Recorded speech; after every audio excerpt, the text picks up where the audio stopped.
Well, good evening, Mr. President, Mrs. First Lady, and the distinguished members of the radio and television correspondents' dinner. You know, when I accepted the honor of performing here tonight, one thought crossed my mind, and that was, please, God, don't let me bomb in front of the president.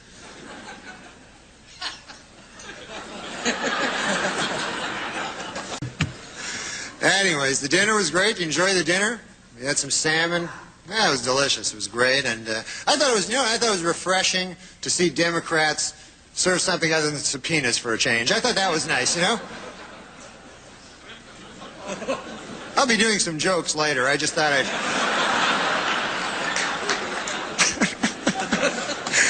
As Mr. Harledge knows, of course, TV has become a very tough game. You got to stay competitive, you know.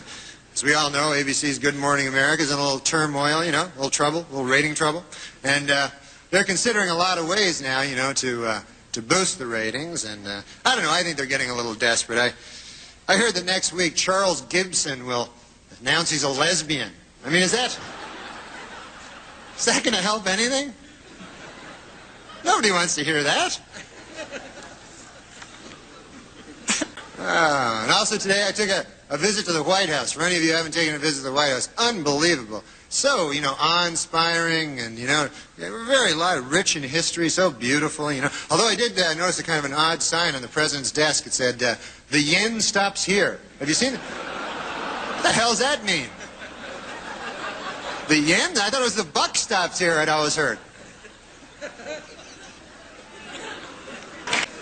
You got to hand it to the president. His injury is not holding him back from doing the business of the nation, you know. In fact, he just nominated Major General Claudia Kennedy as the Army's first female three-star general. And I think that's great, you know. She's doing a great job. Apparently, the only thing she's having trouble with, she's having difficulty figuring out how to sexually harass herself. She doesn't know how to...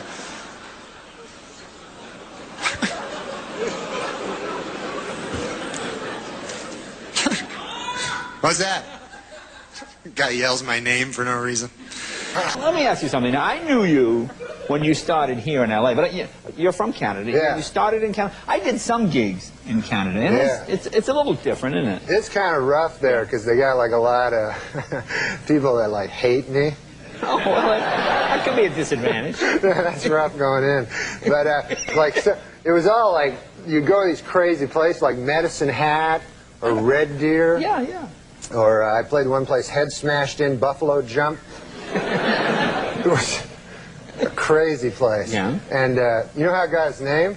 It was a guy, in the old days, the buffalo used to run and open in the plains. It was beautiful, you know, way back in the 70s. And they would run. And so the way they'd catch him is, Jay, they'd dig a hole with a shovel. Right. Dig a hole. Yeah, I got you. Yeah. And then they dig the hole with the shovel, and then the buffalo, they're dumb animals. They just run, you know, and run and run and run, and then fall into the hole, right? So one time this Indian dude, a brave, you know, he was digging the hole, and he didn't hear all the buffaloes were already running.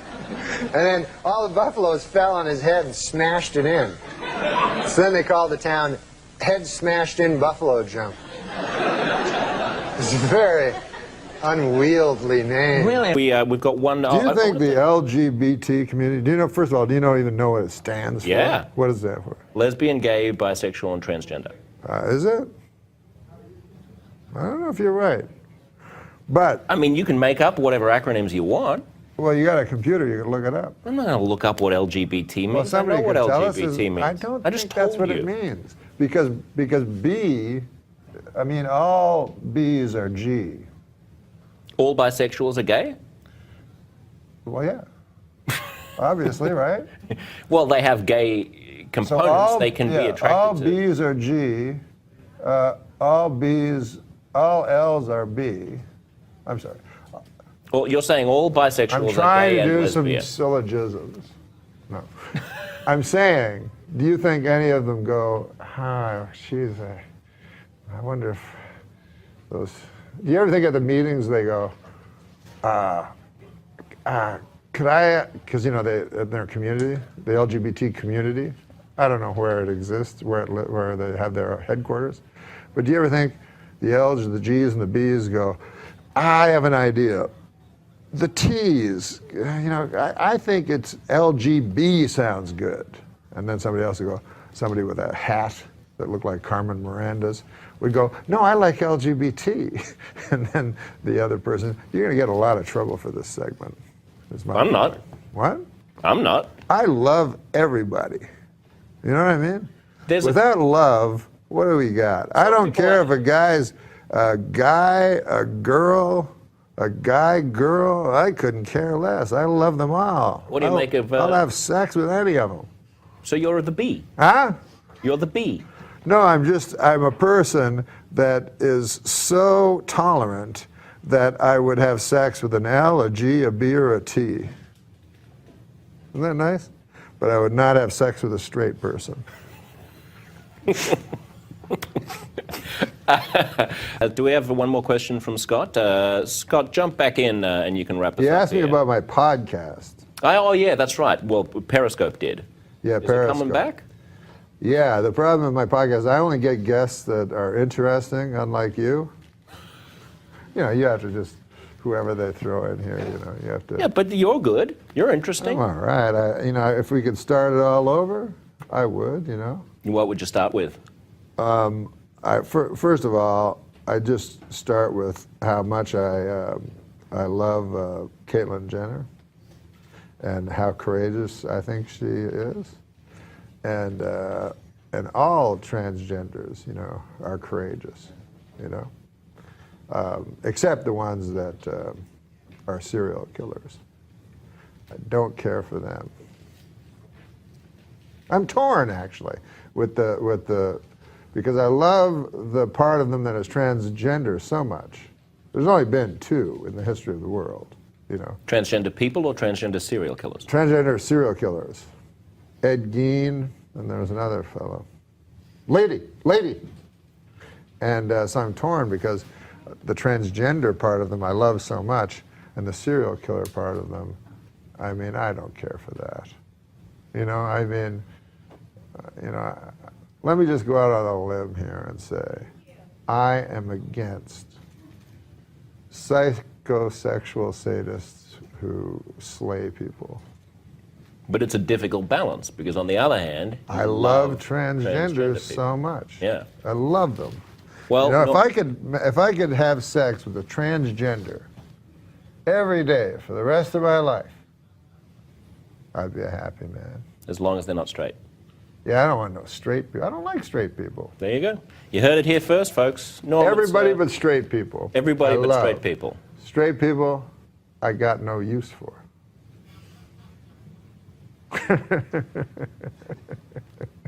Now, you're a good man. I got to kick you out. All right, baby. Otherwise, your publicist. I love you, man. I love you too, Norm. It was really nice. I mean, I don't love you in that way. Well, unless. Unless I'm not straight. Yeah. Are Much you? more coming up, Norm. Are you? Watch this space. All right.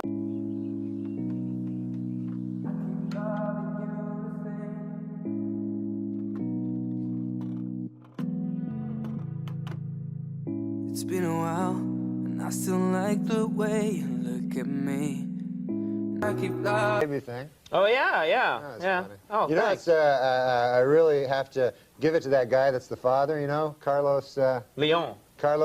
Or Carlos Leon, I forget which one. Because you got to have a lot of guts. That means he had sex with Madonna without a condom. Yeah. That's great.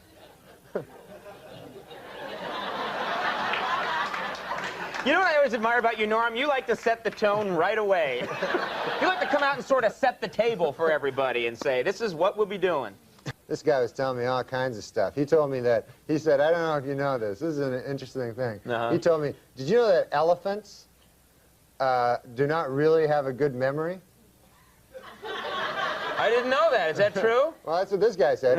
And then Well, then it must be true. he also said that on, you know that show Star Trek? Yeah? He said the actual name of the starship was not the Star Trek. It was the Enterprise. These are gems for people at home. I hope they're writing them down. I like you. that Madonna's baby thing. Oh, yeah. That's Yeah. funny. Oh, You know, thanks. it's, I really have to give it to that guy that's the father, you know, Carlos Leon. Carlos Leon. Or Carlos Leon, I forget which one. Because you got to have a lot of guts. That means he had sex with Madonna without a condom. Yeah. That's great. Oh. So, but one big news story: Twister is the big what do you call it? Movie, yeah. Twister's the big movie, and I got some news. Apparently now they're thinking about Oscars for the movie. Yeah. They're thinking of Best Actor for The Wind.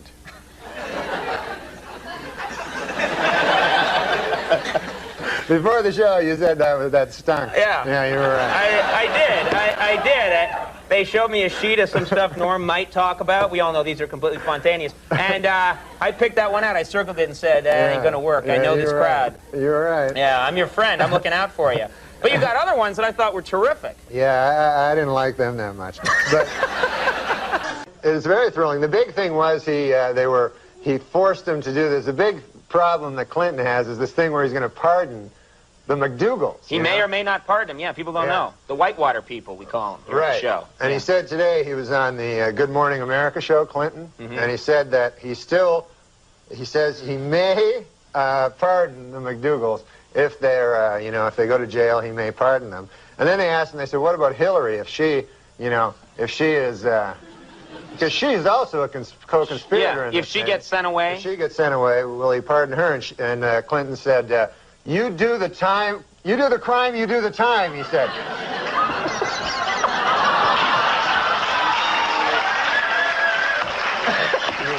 That was so sweet, you know, you moved into three-point range and up and at the last second fouled. All right. I don't know about politics.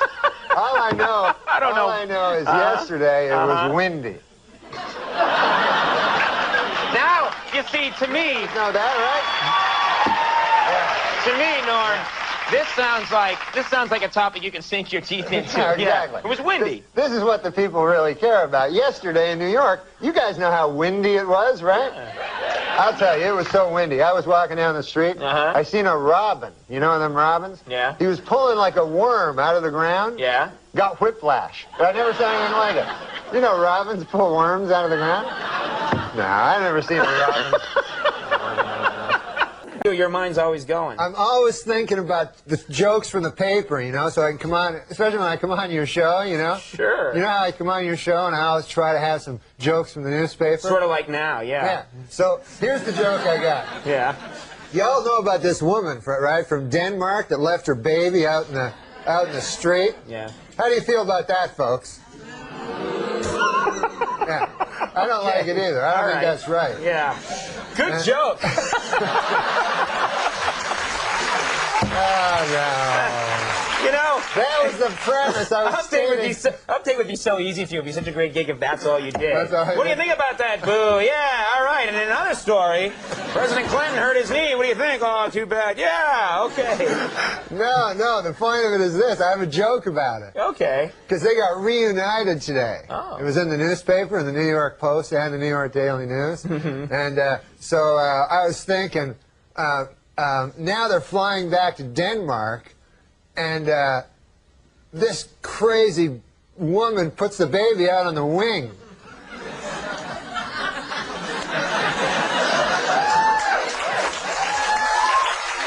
Great. What was your father's favorite joke? My father's favorite joke? Yep. Well, he had a joke, roses are gray, violets are gray, tulips are gray, because I am a dog. Thank you.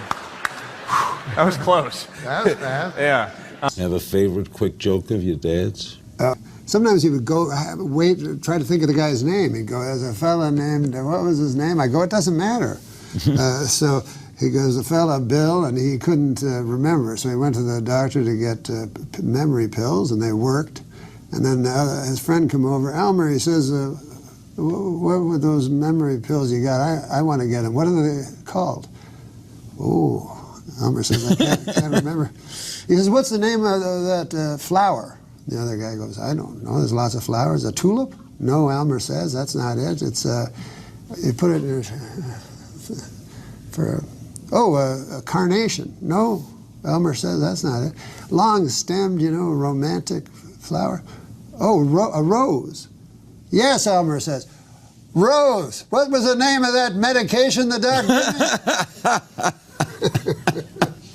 You want to hear my dad's favorite joke? Yeah. He says he was from the farm, and he says a guy comes from the city. City slicker comes and he buys a farm, and the farmer next door comes over to him and says, "Hey, now, would you like to come over to my house tonight? We're going to have a big shindig for you because we're neighborly here." And the city guy said, "Well, this is something I really like, that this is why I moved to the farm, to have things like this, Guy says it'll be a hell of a big party, He goes, it'll be, a little drinking, a little fighting, a little fucking, And the city guy goes, "Well, that sounds good. What time should I be here?" And the farmer goes, "Anytime you like, just the two of us." So they would drink, then get in a fight, and fuck. It's your dad's favorite joke. That was my dad's favorite joke.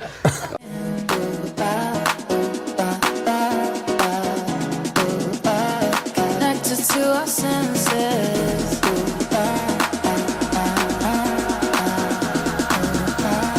Found a way to let you in. How great is Josh Brolin? Oh, he was amazing. I'd love to Such a meet good that guy. guy. And before we went out, Josh Brolin looked up at the audience and he went, "Well, fellas, let's shut these fuckers up." And it was like the end of the Wild Bunch where it's like, "Let's go! This is gonna bomb!" It was like very liberating. That guy's a man. Yeah. Have you seen that Coen Brothers movie, the last one? Hail Caesar? Yeah. No, I have not seen An it. army of technicians and actors and top-notch artistic people are working hard to bring to the screen our biggest release of the year. Hail Caesar is a prestige picture with one of the biggest stars in the world, Baird Whitlock. Well, it's really badly promoted because it makes it look like it's an old movie with George Clooney in it. But it's not. It stars Josh Brolin. And Josh Brolin has this scene with Clooney where he throws him up against the wall. And this guy's so manly, Josh Brolin. I mean, it's literally a square job, And he's so cool looking, and he just makes Clooney look like a woman. But boy, I now love we Josh know Brolin. But you know who's a real man? Have you ever interviewed Josh Brolin? Yes. Oh, yeah. You have? Yeah. Oh, yeah. My God, huh? Yeah, total stud. It's a manly man. He is a You got a hot thing for piece Josh of- Brolin? Huh? You got a thing for Josh then? Sleep, tread lightly in there. No. No, I mean, he's a hot piece of tail. Yeah, his tail is on fire. It's been so long since you came around. Need one more chance to make this right. So stay till the morning. Stay till the morning. Stay forever. Won't miss this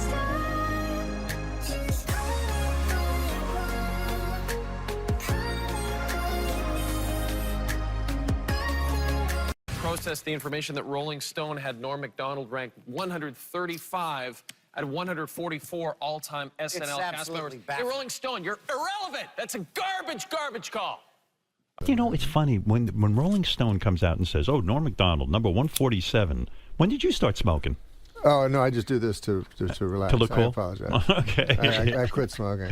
No, but seriously, when Rolling Stone comes out with a list of who was the funniest, Yeah. like they put you like that. I mean, you were one of the best guys on Saturday Night That was a very Live. funny thing because when I went to the 40th anniversary, I went to the party. My friend had the magazine, the Rolling Stone, Yeah. and he's like, they listed all the guys. And then I go, as long as a joke, I said, as long as I'm trying to pick the person that's, been the least known person ever. So there was a British girl once that was on the show for literally 3 episodes. I go, at least, I just hope I beat Morweena Banks. Yeah. No. You didn't beat her. So I go, wait, and then now I'm in shock, you know. So then I remember when the show first started, they had a fellow named George Coe who would play the old guy. Yeah. Because they figured they needed an old guy. I go, well, as long as I beat George Coe, no. No. Anthony Michael Hall. You didn't beat. Like, I mean, he would probably admit he was not good on I that. didn't beat 3 people that never appeared on the show. Laurie Metcalf. Oh, my goodness. Who has never appeared on the show. Who did you beat? You beat like 3 people. Well, I don't want to say who I beat. Why do you think that happened? Because how big an insult would that be? Right. Were you offended by that, or you really don't care? No, I didn't care. But, you know, it's just one guy. This is what I learned. I didn't realize this, but I just learned this because my nephew does it. He, as a way to make a living, he just lives with his father in his basement. He makes lists on the Internet.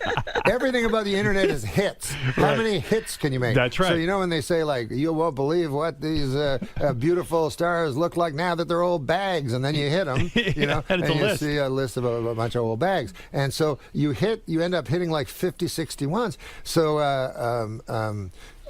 my nephew, right.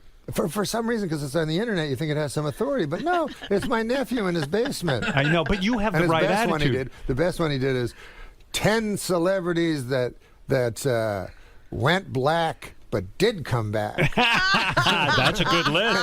Who's on that list? But I mean, it is. Billy Bob was on. It's true. Don't we tend to see these things like Rolling Stones, and then we take them as gospel? Sure. Like if that makes you feel better, there's something wrong with you. Because it's some asshole sitting there deciding that you were not the funniest guy. And yet, the brilliance of Norm Macdonald was doing the news. That's a fucking hard gig to pull off. And also the Jeopardy sketch. And Larry King, those alone put you at least in the top 20. Yeah. Come on. Well, it is finally official. Murder is legal in the state of California.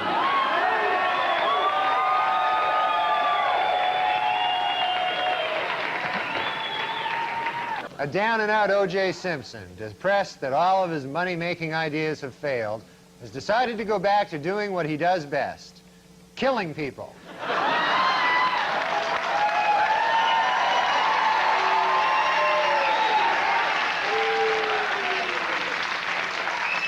A new book claims that Madonna once smeared peanut butter all over John F. Kennedy Jr.'s body and then licked it off, which just goes to show you Madonna's a whore.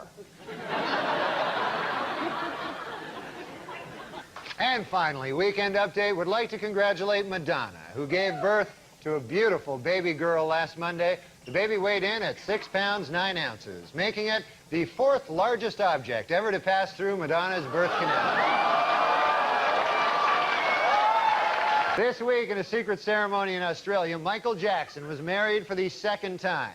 Asked what makes his new bride special, the King of Pop said, quote, "She has taught me about the power of imagination.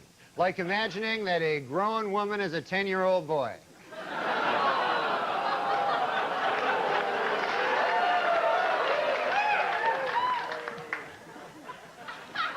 You know he's a homosexual pedophile, right? You understand? Sources report that Michael Jackson's baby is due February 27th, and it's going to be named Michael Jackson Jr. Michael plans to be with the mother during the delivery. In his words, to make up for not being there for the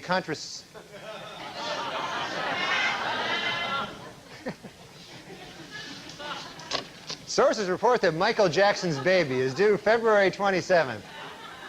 It's conception. The last word was conception, so. Last week at a dramatic press conference about the crash of TWA Flight 800, ABC News correspondent Pierre Salinger displayed a document which he believes is proof that the jet was shot down by a U.S. Navy missile. Later, he proudly showed reporters his solid gold Rolex that he bought on the street for just $15.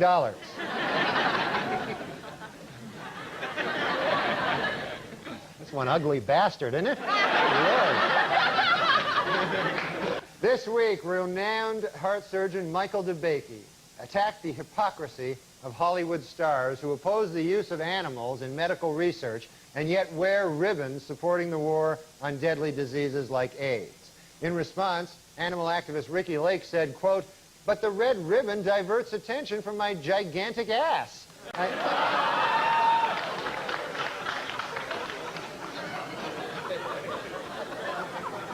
If it wasn't for the red ribbon, people would notice my gigantic ass more. By wearing the red ribbon, less people...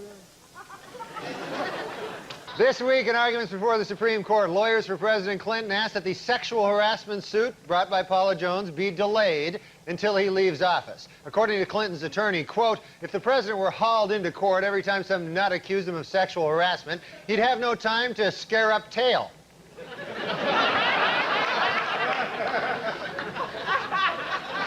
You like scaring up the tail. Okay. Veteran news anchorman David Brinkley apologized to Bill Clinton for an election night commentary in which he called the president, quote, boring and uncreative. Admitted Brinkley, there was certainly nothing uncreative about the way you moved Vince Foster's body. The president's a murderer. You didn't know that? Safer drivers, men or women? Well, according to a new survey, 55% of adults feel that women are most responsible for minor fender benders, while 78% blame men for most fatal crashes.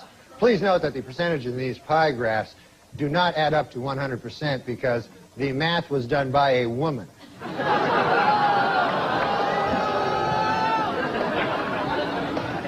For those of you hissing at that joke, it should be noted that that joke was written by a woman. So now you don't know what the hell to do. No, I'm just kidding. We don't hire women.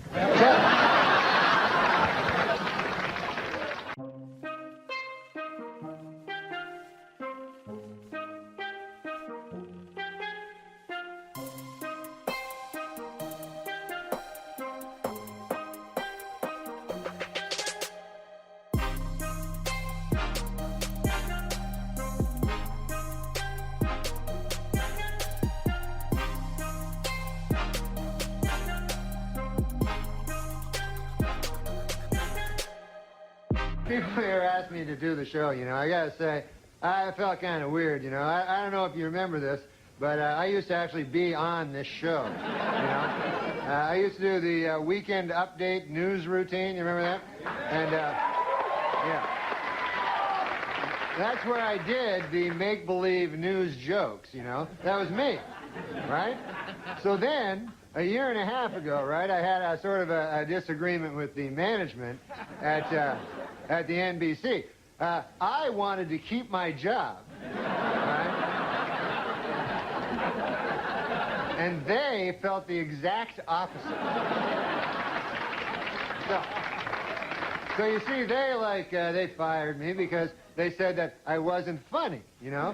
Now, with most jobs, I could have had a hell of a lawsuit on my hands for that, but see, this is a comedy show.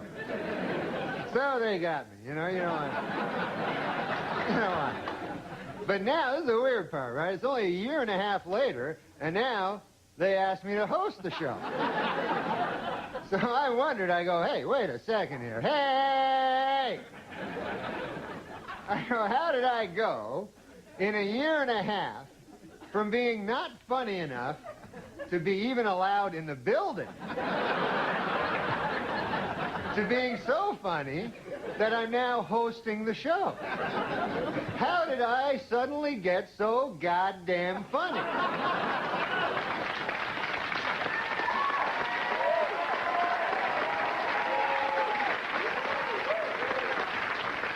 It was inexplicable to me, because a year and a half, let's face it, is not enough time for a dude to learn how to be funny.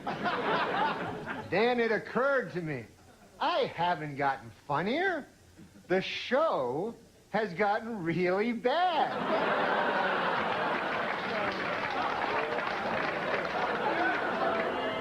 So, yeah, I'm funny compared to, well, you'll see later. Okay, so let's recap. The bad news is I'm still not funny. The good news is the show blows. All right, folks, we got a bad show for you tonight. Dr. Dre, Snoop Doggy Dogg, and Eminem are here.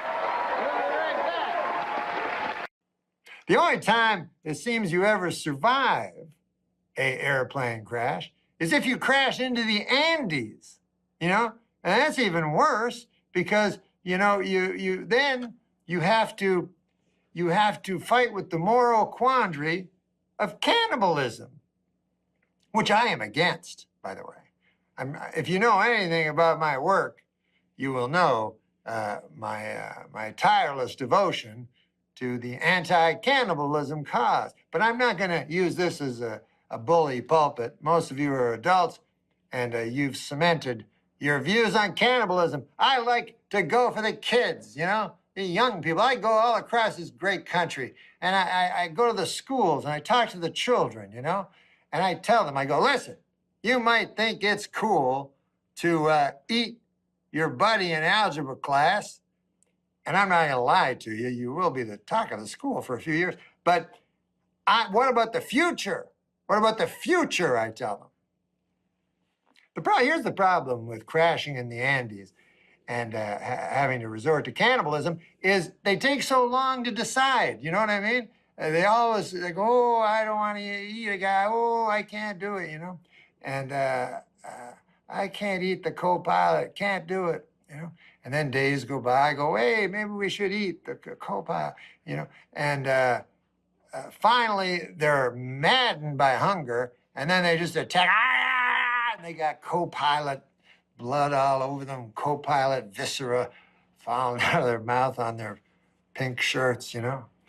And that's no way to eat. You can't gorge. Any dietitian will tell you. You cannot go. The thing to do is graze. That's the right way to eat, you know? You wake up, you have a small meal of co-pilot. Then, around lunchtime, you have a small meal of co-pilot. Then, around, I think about 6 times during the whole day, you have a small portion of co-pilot. Any dietitian will tell you, I tell you. Not that I'm a dietitian. I don't pretend to be a dietitian. Well, sometimes I do, but it's only to get the ladies, you know, the big fat ladies. I go up, I go, hey, you want to go on a diet on account I'm a dietitian, and then they leave with me. Sometimes. Sometimes they just get angry, you know. I don't know. But I don't even know what I was talking about. Weren't we talking about slut shaming?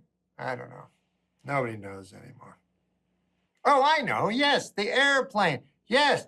You know, this is the thing. You got to be ready for anything life throws you in this here world. That's what I've learned as I've aged, you know? And I'm ready. Like cannibalism, I know what I would do in the Andes on account of I've thought it over. I've thought over my position. You see what I mean? Like I flew in from Vegas, I remember one time, and there was some turbulence. And I was like, I'm eating that fucker in 14 years.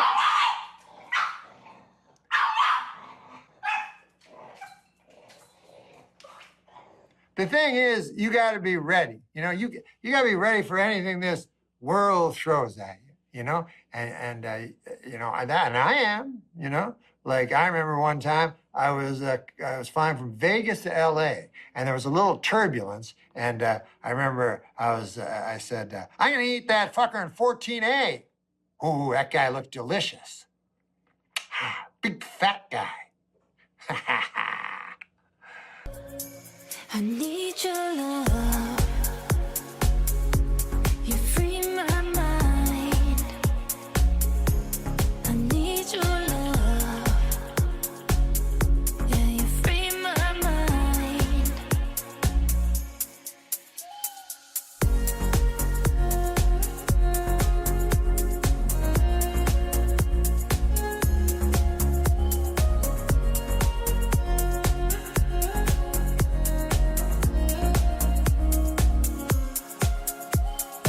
We could be miles away and still align. One of the biggest anti-Semites I've ever met. Russian away from I had a bar Jesus. mitzvah. What? I had a bar mitzvah, Norm. Yeah. You did? Yeah. Wait, are you Jewish? Yes. Get the fuck out of here. No, I'm kidding. I love the Jewish people. He's Jewish. Are you Jewish? Yeah. Okay, then you'll get it. Oh, okay. Okay. Half Jewish. No, I'm full. Full Jewish. Full Jewish. All right, then. But you're young, so you might not get it. Maybe. Okay, so here's the joke. Holocaust denier. Awesome. I'm not going to hold that against you. Norm, I'm sleeping with your wife. You son of a bitch, motherfucker! Huh? You sleep with my fucking wife? You son of a bitch cocksucker! You're my best fucking friend, Adam! God damn you, motherfucker! I'll fucking kill you! You sleep with, that's what you were doing on fucking Friday night, were you, huh? You fucking bastard! You see you... Okay, I apologize. We had some technical difficulties. Got a little carried away. I gotta apologize. I feel partially responsible. So What was that? You don't even have a wife. You don't even have a wife. that's true. I never was the marrying kind. Okay, we're ready to pull the classic vodka and funnel prank.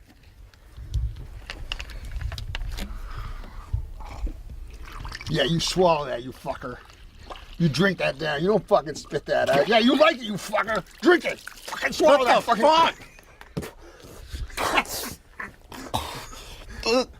What the fuck is...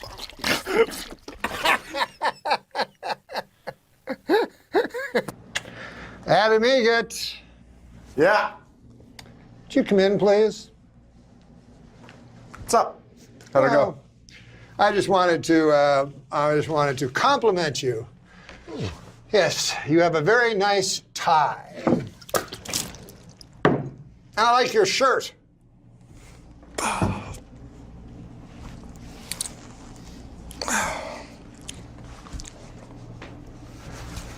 Louisville Slugger. Oh, God.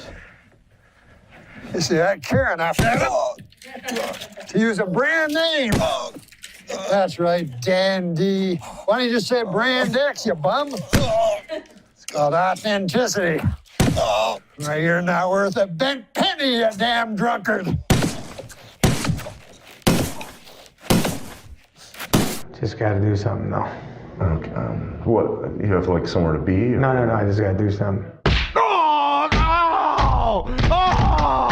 Oh, good Christ almighty! That is a lot of pain! Oh, God, you're kicking me in the belly! Why? Oh, please stop! Okay, fair enough. Just don't kick me in the face.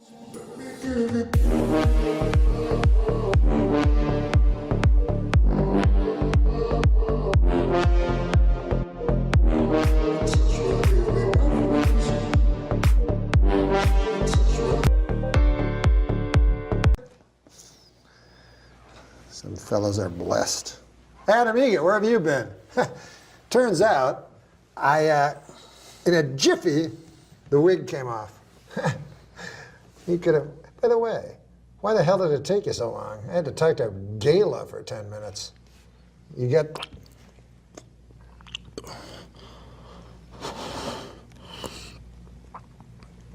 Fucking suck that venom. Yeah, you fucking suck that fucking venom. Yeah, you want to spit it out? You got a fucking mouth water. Ah, fucking shoot it out of your face, you fucking cunt. You fucking whore. Ah! Oh, thanks, dude. I didn't get any of that in my mouth. Yeah, no problem, man. We'll be back with Simon Helber. You fucking sit down. But I never worked out or anything like that because, you know, I always felt like, you can't, like if you're a dude, you know, you can't really, the ladies don't seem to care, at least that's what they say. And then also, I don't think you can get like a perfect body. I think if you're a lady, you can get a perfect body. But if you're a dude, I don't think you can get like a perfect body on account of you got like every dude seems to have one of those like a sack, you know, a sack, right? And so, no matter how perfect your body is, if you got a sack, you know, it doesn't look very good. You know, you don't have a good-looking body, basically. You know, no matter what. Like you show me any dude, go, hey, look at that guy's body. I go, good God, what's that fucking thing? guy's got a sack on him. Yeah? It's not a good-looking body.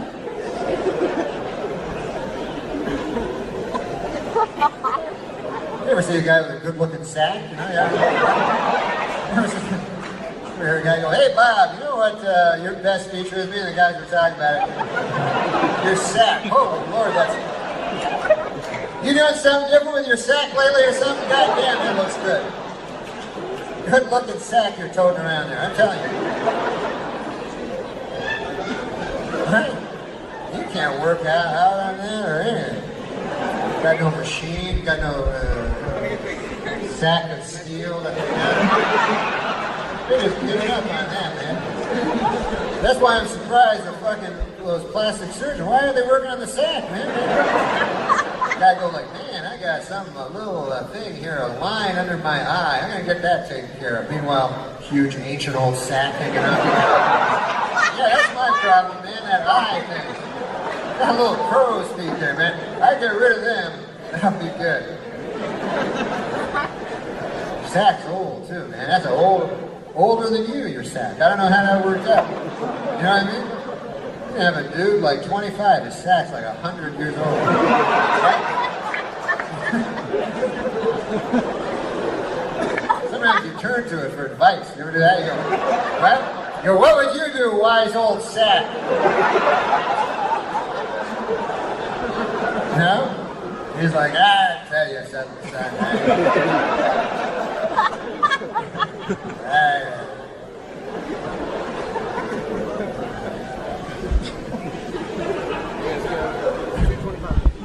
You see an old guy's sack like old guy's sacks are really old because they're like 80, their sack's like 400 or 500 years old. It's like a fucking old, like a tree or something. It's not like a tree, but trees are old. I read that in the book. Another endless day, nobody's gonna change. You won't ever leave. On my mind again, I'm still not tired of it. Can make you want me. And I might act okay, say things will stay the same. Say I'm all I need. You know, there might be some good news about Schwarzenegger's illegitimate child. Being the son of a governor and maid means that this kid is going to be great at cleaning up this fiscal mess we're in. That's right. Now, folks, I don't like to brag, but like Schwarzenegger, I did a little bodybuilding back in the day, too. But I'm guessing you guys wouldn't want to see that, though, would you?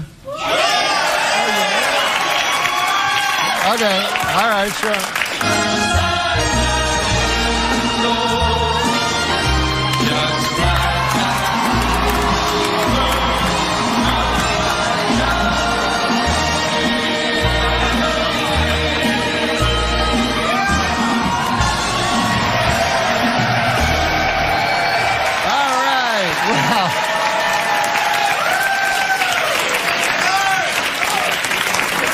Let's hope that doesn't live on the YouTube forever, long after I'm dead, out of context.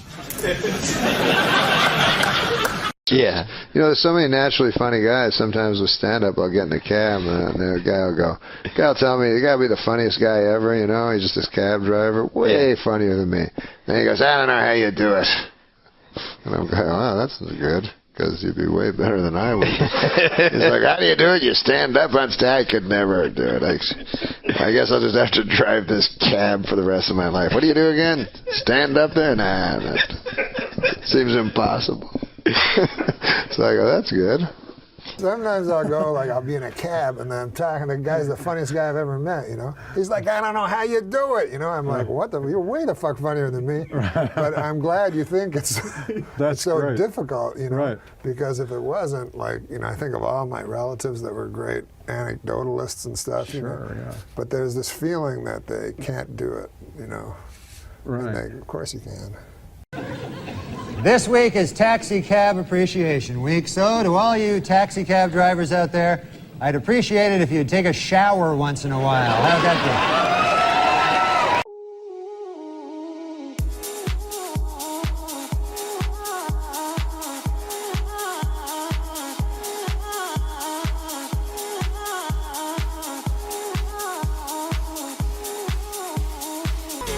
We want to talk about your uncle, because every time you come on the show, you have a story about your uncle who lives up in Canada. Oh, yeah, he's a Frenchman.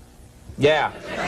Yeah. And you always have like a little story about him. Jean-Luc. Oh, yeah, he's a crazy character, that dude. He originally visited New York City. Hello?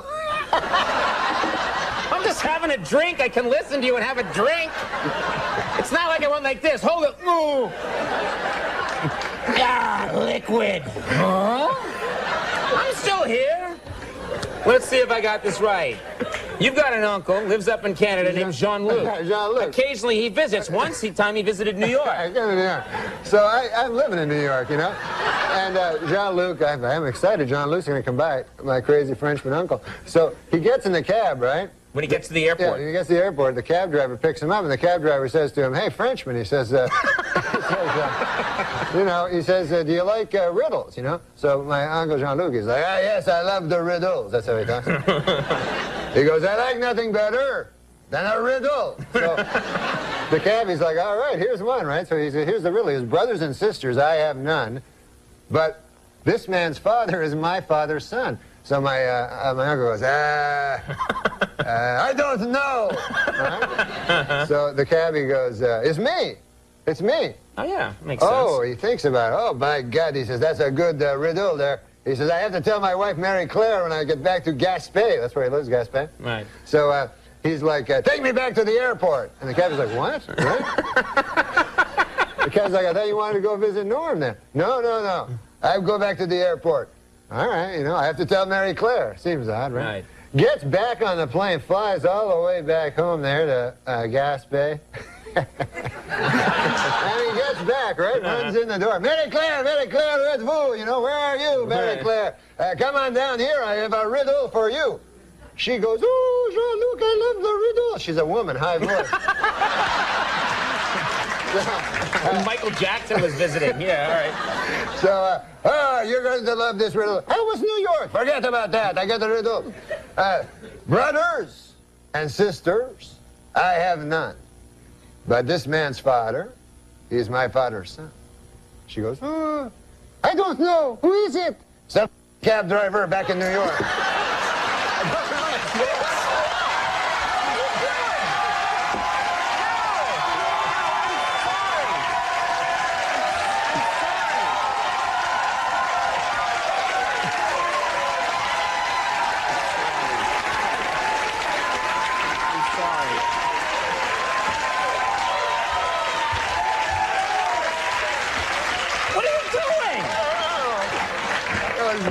You didn't mean to do that, did you? No, I didn't. Be honest, you didn't mean to do that. At all. I just got to the end.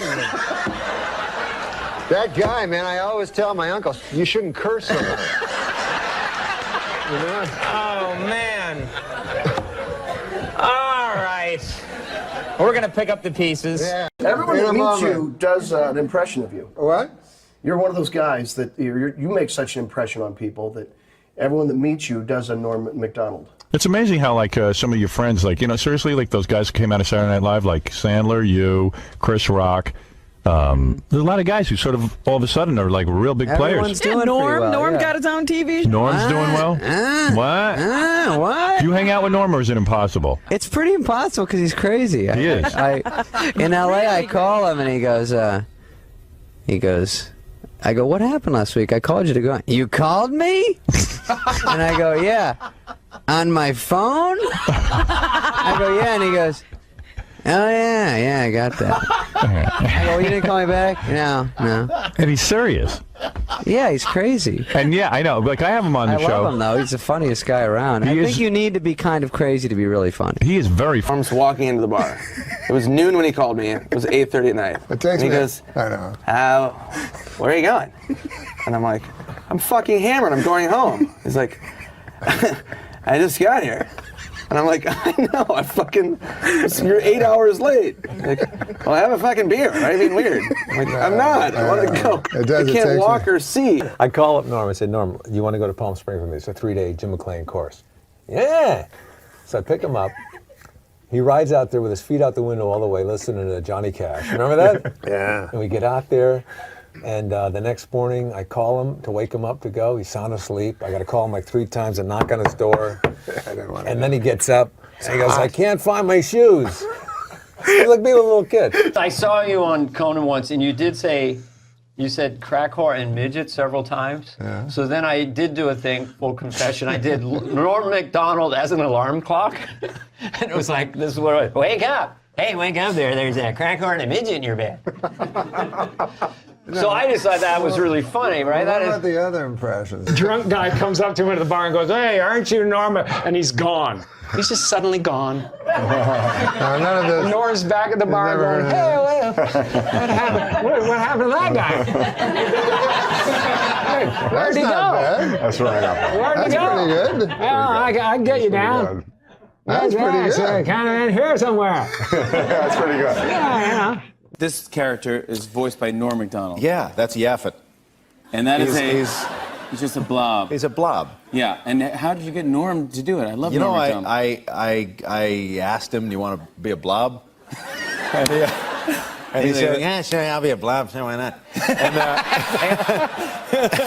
yeah, sure, I'll be a blob. What are you talking about? That's how it happened. Is that really? Yeah. Are you buddies with Norm? I don't know Norm super well, but I've been a huge fan of his for many years. He's that guy who's, you know, for me, he's high on the list of SNL people. I'll just say, he goes, hey, look at that, not everyone's a real pain in the ass like you, and you're a screw. Nobody likes you. Nobody likes you. Nobody can stand you. I can't stand you. You ask around anyone. 3 seconds. And he just insulted him on such levels that was so wrong that I can't repeat. And Lily, when the sketch started, he turned and goes, imagine if you will. I just nailed it. Probably the funniest, smartest person I've ever met. I'll give you a story about Norman. Dirty Work came out. The reviews weren't great. It's become like a cult thing, but especially up here. And the people are very affectionate about that movie, and I think that's a testament to Norm. I got to hang out with Chris Farley for like 2 weeks. And Wow. it was his last movie, you know, and he was the funniest human being I ever met in my life. So him and Norm, Adam Sandler came up to do a part, Don Rickles, Chevy Chase. It was like unbelievable. It was great. So the review came out in my hometown paper. The critic said, Artie Lang has all the charm of a date rapist. Oh, my goodness. That's what he said. Okay, my They mother can write that? My mother read that. Oh, my God. So Norm, this is how smart Norm is. Within 3 seconds, this was Norm's response when I told him, because he thought I was upset. He goes, hey, man, that's fucking great. I said, what do you mean? He goes, a date rapist has to have way more charm than a regular rapist. Like, to think of something that witty right away. That's the kind of guy he is. You just laugh and... You know, Norm's one of those guys, he'll write something, it's a really funny joke, but also let you realize he's a sick fucker. You know, it's like he said, Yes. You ever find yourself, one of his Norm's bits, so I just thought like, I fell off my chair, and he said, you ever find yourself lying, telling a lie, and you're halfway through, you realize, wait a minute, there's no possible way I could benefit from this lie. Why am I lying? Saying, hey, did you see Avatar? Yeah. To me, that's just a monster. Yeah. You know, that's a twisted mind. Yeah, he's If you want to hear a story, I love me a Norm story. One time we were in the office doing update stuff, and there'd been a news item about there was going to be a newspaper for the homeless, you know, and so we were thinking about doing some of that. So we started improvising. It was more of a scene, not something we could do on the segment, but it was like a tough kind of Perry White kind of editor going like, you, Miller, I want 500 words on going to the bathroom in your pants. You, Immel, give me something, give me a human interest thing on urine stain matter. You know, that kind of thing. Yeah. Had like a lot of like photos, maybe some, you know, a little human side, you know, what are, you know, pets, that kind of thing. And so nothing came of it, and I sort of forgot we had the conversation. And then the first meeting we have after the summer, Norm comes in and goes, hey, Downey, remember that, you know, that thing we were talking about there with the, remember that thing with the newspaper for the homeless, you know, that thing, the homeless newspaper? And I go, yeah. He goes, yeah, well, you know, I was out in L.A. and I was asked to do this benefit, you know, for the coalition to feed the homeless, you know. And, you know, and I'm going, no. And he goes, yeah, you know, I did that bit, you know. They hated it. Hated it. All right, you tell me now. That's part of that's the Andy Kaufman part of the joke, or is he actually surprised that they hate it? That's what I can't quite figure with Norm. Well, you know what? I like Norm Macdonald. Let's give him the money for the week. I didn't even know he had a podcast. Oh yeah, dude, Norm Macdonald. Did you see him on Conan telling that moth joke? No. Yeah, you got to see it. No, I haven't. Dude, you know how many comics out there don't give a fuck, but kind of still do. You have to kind of still do to eat. That guy Norm truly doesn't. He's so fucking funny. One of my best opening monologue jokes ever. Did you ever see? Remember that whole thing when he was doing Weekend Update and they told him to make it funnier. So he didn't. He just was more Norm the next week. So eventually, of course, he gets fired. So then he goes off into the Hollywood world. He's got a TV show or a hit movie or some shit. So now they bring him back to guest host on SNL. And I'm going to butcher this, but he kind of came out. He's like, yeah, so people know I got fired from this show. So now they got me back hosting, which means either I got a lot funnier or this show sucks. That's what he opened up with. And I know that wasn't approved. Sorry for the bad Norm. I'll have Jay Moore on to make up for it. That was a great Norm. Listening to Norm on Stern or anything, any podcast, listening to, I don't know if you remember when Charles Grodin would do Letterman, and just knowing he's going on there, that it was always a fucking great show. Oh, yeah, and people didn't get that he was fucking around. Yeah, that's how Norm is anytime. If Norm's the guest, I'm fucking. Hey, now listen, did I hear some rumble that Brother Sandler sent out Maseratis to the cast of Grown Ups? Did you reap the benefit? First of all, let me just say one thing. Nothing's better than Nancy Pelosi Augustus reference. Pelosi Augustus. I'm still swooning over that one. Yeah, Sandler gave Maseratis to Spade, Schneider, Kevin James, Chris Rock, all of whom need one, by the way. Very bad. Exactly. What'd you get? No bitterness, but me and Norm Macdonald, yeah, we're splitting a zip car. And you split a zip car with Norm. It's like having one of those, those Christmas trees the drivers have that smells like North Slope Sensimilla. Yeah, this car. I don't know. They must have been smoking pot in here or something. Norm cancels on us once every 2 weeks, and I almost enjoy it more than him showing up at this point, because he always wants me to talk to some ventriloquist puppet that he says is on the phone. A Holocaust tonight. What has happened to Norman? And then when he sees you, he's going to go, how come you never have me on your show? Nope. We tried to get you on. What? Nobody funnier, though. I mean, you got to give it to him. Nobody funnier. That guy, if I'm in a room with him for 10 minutes, they got to put the paddles on me because I flatline from. Now, what if Norm Macdonald Oh, my God. tried out for the Floaters? Well, wait. Are we down a member? How did I get here? Who Norm, left? we want a Canadian. I'm Norm Macdonald. This is take 2. Now, I guess it's 2A or 3 now, Yeah, you're getting mired in this, Norm. I think you're Floaters. You're up in your head. Just speak from your heart. Oh, you want me to let it flow? Float, yeah, float. All right. I'm a Sagittarius. My name is Norm. That's short for Norman. And I like a girl with like a really big butt. You met Trump recently, is that right? I met Donald Trump at a... Is this a true story? Yes. Or is this one of your, he has a farm and a goat comes by? Because I'm not putting up with that shit. Yes. Oh, yeah. I saw Trump. Trump, he had a farm. He said, I want you to meet my donkey, he said. And I was like, well, Mr. Trump, I know you're running for president, but tell me more about this here donkey. Well, he says, if you want to see the donkey, you got to first meet my 3 daughters. Now, the first one's shy, the second one's sexy, and the third one has 1 leg. I'm making all of this up. I know. But this is exactly what you do. At the end.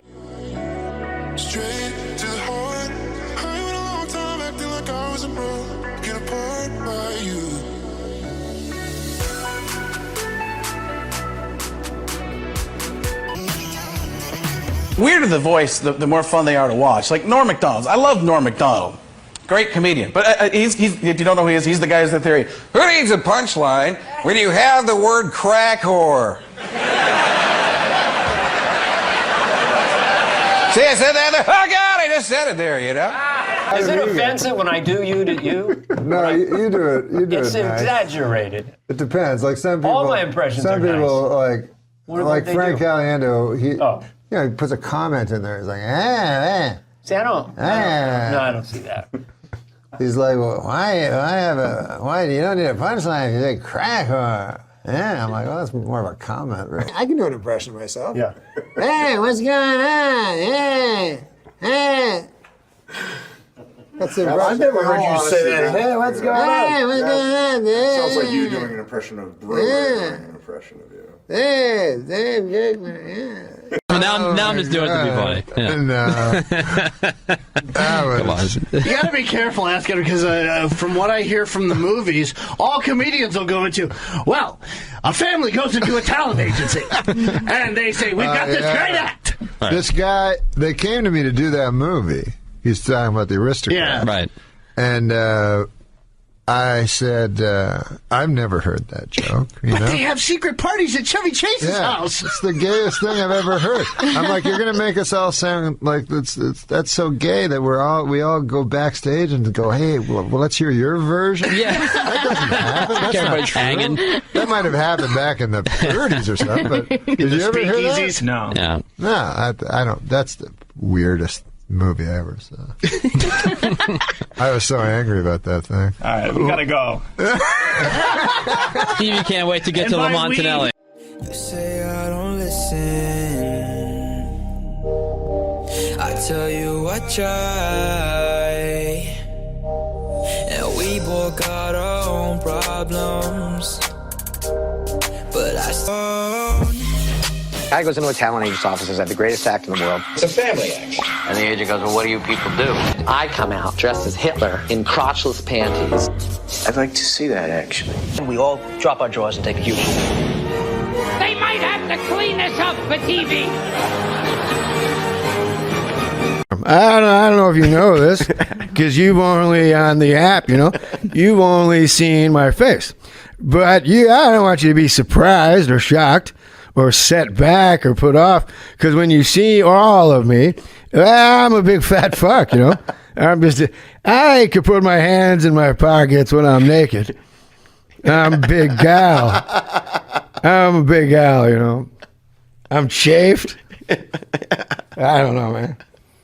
Dude, Norm. I haven't done Norm in a long time. Where have you been, Norm? What's been going on, man? Well, I've been on these dating apps, How about that Bumble? Yeah. That's good, because that one scrolls up and down, not left and right. Yeah. So if you want information on the lady, I have to go down to the bottom, And then way at the bottom, it says she lives in St. Louis. All right, what am I going to do? Yeah. St. Louis? What am I, a Cardinals fan? What, the H? Yeah. What the H? What am I fucking going to take her out for a Busch beer? I could go down a rabbit hole. Sometimes I just can't stop doing that. And Norm, some people are saying you're still living with your mother. Is that true? No, that's crazy talk, Yeah. I may drive around Natchitoches, Louisiana naked just because I like that gal that cuts her kid's hair on the lawn, Yeah. Neighborly. Yeah, Toby's mom. I like these girls on the apps that go long-term relationship only. Yeah. I don't believe that's true. Nobody, Theo, walks onto a car lot unless they want to buy a cock. Have you been with some pretty bigger gals, Norm? You seem like a guy that knows his way around a real a two-bedroom lady, Well, it's funny you bring that up. 2-bed. Oh, my God. I don't have to think I'm making fun of him. Oh, dude, everybody's making fun of Norm, man. Why? He's the best. No, he's the best. Hold on. I am not making fun of Norm. I don't think you're making fun of him. No, I know you. Artie Lang told me they were doing San Francisco together, and Artie Lang was opening for Norm. They're in San Francisco, and right before Artie goes on stage, Norm goes, "Hey, Artie, no, don't do any of that fag stuff, Don't do any of that fag stuff out there. San Francisco, you can't go out there and do homosexual jokes, And he's like, well, I like to. He goes, yeah, no, you can't do any of that gay fag stuff. It's not gonna fly here, You have to have respect for where you are. You know? Yeah. So Artie goes out, there's 20 minutes. Norm comes out, his first joke. Hey, how many fags here have AIDS? They say AIDS does not discriminate, but only gay guys have it. That's kind of discriminatory, you know? And I think not discriminating is supposed to be a good thing. Something like that. But she goes right on stage, hey, how many fags here have AIDS? Oh, man, that's good. Hey, don't do any of that gay stuff, okay, Artie? Like, you have to be quiet, you know? And we did about 7 cities. So we came to San Francisco, and I had only done a club here. And Norm comes up to me, and this was good. Norm just loved torturing people, and he does it in the most brilliant way. Right. He comes up to me and goes, listen, man, we're in fucking San Francisco. No gay shit. And I go, all right. Well, if I played San Francisco before, he goes, nah, that's like you're at a club. There's a fucking theater, man. There's critics out there. Don't fuck me, man. No gay shit. And I go, all right, fine. So I go, 20 minutes, and no, I have 4 seconds at that point in my life without gay stuff. So I get through the 20 minutes. I introduce Norm. Norm walks out, and I'm listening from the back. Before he says, good to be here, you're a great crowd, nice to be here, the first thing that comes out of his mouth, hey, how about that AIDS? He goes, you know, I read all this bad shit about AIDS, but then I read that AIDS doesn't discriminate. And that's kind of nice. And then like 10 seconds goes by, and this is what you hear him say. Where are you going? Oh, God. What a puppeteer, man. What a puppeteer. I love him. Yeah, I'd love to be in his head for a minute. And he reminds me of like a Midwest and of like a, you know, of like just a, he reminds me of like so many characters that you just don't see anymore, you know? Well, yeah. I mean, you never have seen a guy like that. Yeah. Like, it's always been off the beaten path. Yes. Like, guys like Norm, guys like Colin Quinn, guys like Richard Lewis. Think of how much they had to bomb before they found a theater of people that came to see them regularly. That mastered that. Because it's such a finite frequency.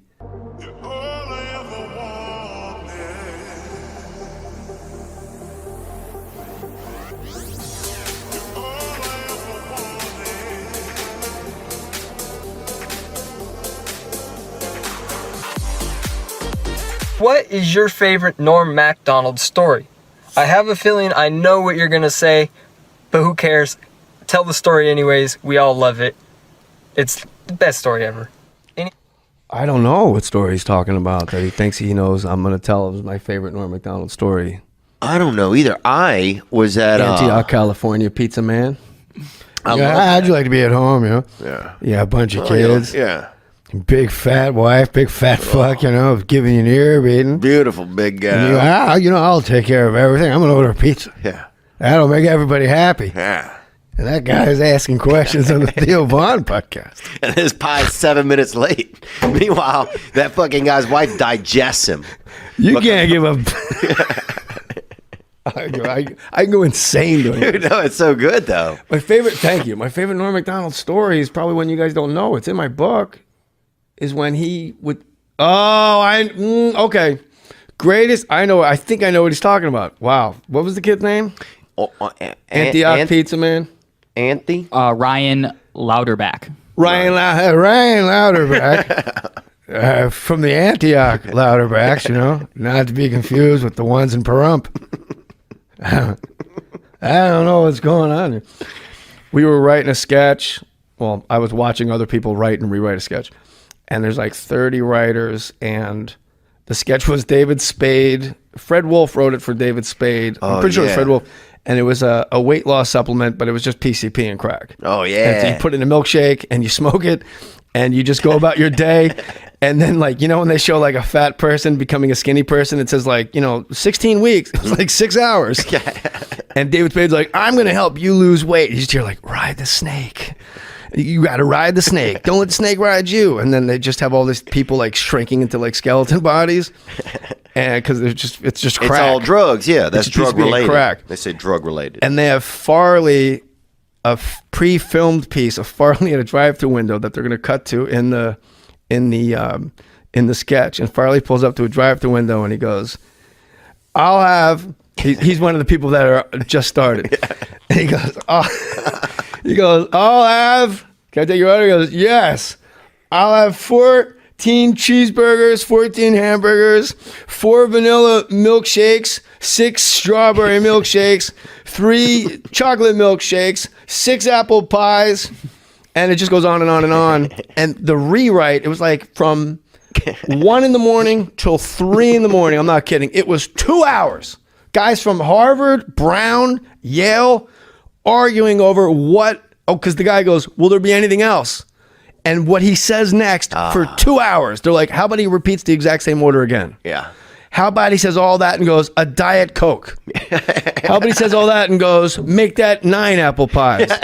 When I say 2 hours, Theo, I'm not kidding. From 1 a.m. to 3 a.m. And what we didn't know was Norm was sitting on a couch at the other end of the writer's room. And it's just going around, and it's chaos. I could totally imagine that, too. But it's like, people justifying their jobs. This huge order, anything else? And he goes, yeah, because he was like, yeah. Anything else? Yes. And then what comes after he says yes? That's the whole crux of the argument.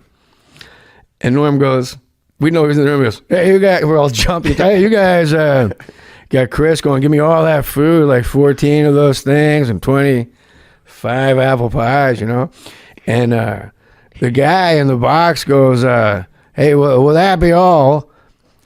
Why doesn't Chris go, yes? It's the greatest rewrite in the history of comedy. Yeah. We had him going, will that be all? No. I also want, and Norm's thing was like he had pride, like he had control after all that fucking food. Everybody goes, yes. Yeah. One syllable. One syllable. We were on the ground, rolling, laughing. And then when they filmed it, he's like, I'll take 14 cheeseburgers and 44 fries and this and 22 cheese milkshakes and this and the apple pie. And the guy goes, will that be all? And finally goes, yes. Like he's proud of himself. It was fucking amazing. It was white hot. One thing that's funny, here he said, asked me to write dirty work too, so I worked all day yesterday and finished it. This is Norm MacDonald on Twitter. Just yesterday, he's working on dirty work too. First of all, it's got to be a parody tweet because it's a 500-page manuscript. Scripts are usually about 106 pages. What's the Instagram though? Thank. I think he's actually got some pages out. Wait, what did he cross out before he wrote Norm? Written by me. Oh, okay. He says Norm. He's a genius. Dirty Work 2. No, I'm done pranking now. I'm married to a beautiful scientist. Oh, Brad Pitt's in it too. She's rich and she has a beautiful face, and we have a cat named Kitty, and we love Kitty like a child because, well, Marge cannot have children because the chemicals in her lab have rendered her barren. All capitals, rendered her barren. Well, I gotta go home and read that. Do you think one of the reasons that, what did Norm do after SNL? Did he just tour? He had a sports show on Comedy Central briefly. People love him it was so brilliant. much. I'm one of those people. I'm powerless. He makes me laugh so hard. Yeah. Dude, he just made me laugh through you so hard. That yes was probably the most I've laughed in months, man. That's in my book, the Gasping for Airtime book. It was like, it was a one syllable. Yeah. That was, yes. Like we'd argue over what to name a high school. Like opening shot of Jefferson High. Too urban. Fuck it, high school high. Don't be too jokey. Yeah. Don't tip it. This, like all these things you don't even know what it means. It's like, just name it a high school. David Spade the other day was he's a funny guy, man. He was telling me a Norm MacDonald story where they all went on a plane to do a show somewhere together, and he just said one of the ways that Norm makes you laugh, he'll be like, well, what is this? And it's just like a door, and he's like, or like a chair. He's like, well, David, what is this? You sit down. It's what the H? Yeah, what is this little ledge here? He's like, it's a chair, Norm. It's a chair. He's like, well, what do you do with it? There's 3 of them right here, and it's just. What if I'm not sitting down? It stays here. But he went on like this 5-minute monologue of Norm MacDonald asking him what a bathroom door was, and it was one of the funniest things I'd ever heard. And it was just Yeah, he just says, I don't know if it's his voice or what it is about Norm Macdonald that just makes, I mean, I don't know. It's just, there's nobody like him. It's the only thing making that sound. Right. It's a dog whistle. It's the only... You can only get Norm Macdonald with Norm Macdonald. It's the only sentient being that emits that transmission. Gang, yeah. Like, we all got, like, all these influences going through us at different times and regional accents and dialects. He's just Norm. Yeah. Like... And now if a guy like Norm walked into a place to get work, it'd be like, oh, nah, man. Yeah. It's just so, they've missed a lot of norms, I feel like. There's been a lot of norms over the years. They might. Well, what is your character? Well, it really, I wish I could tell you, because it isn't a pleasant guy. I mean, I'm mad about everything. I get into a little bit of politics. I get into a little bit of a religion. I love religion. I've been going to church since I was a kid. You know, and my joke that I always say to my parents says, "You're going to go to church till you're 21, like I did." And everybody, my dad, when he was alive, and I said the same to my kids, except during NFL season. And, you know, then I'll be with you in spirit. Absolutely, I'll be right there with you. But I said the character. Do you feel that the new comedy, there's so much atheists? I feel that's kind of like the new hack comedy to me. It's always been that way. I'm not a proponent. I mean, I've studied religion in college, and I take my kids. That's where I got into physics. You see, the chances of this thing happening, like by accident, carbon-based life forms, at heavy stars, deuterium, and you get into the quantum physics of it. It's very peculiar that we're here at all. Yes. It's very peculiar that this worked like this, and some of these ancient texts, especially Jewish texts, I give these guys, Jews, great credit, because there was 300 or 400 years before the Buddhists. They came up with law from Sumerians, Babylonians, blah, blah, blah. But basically, without law, we'd eat each other.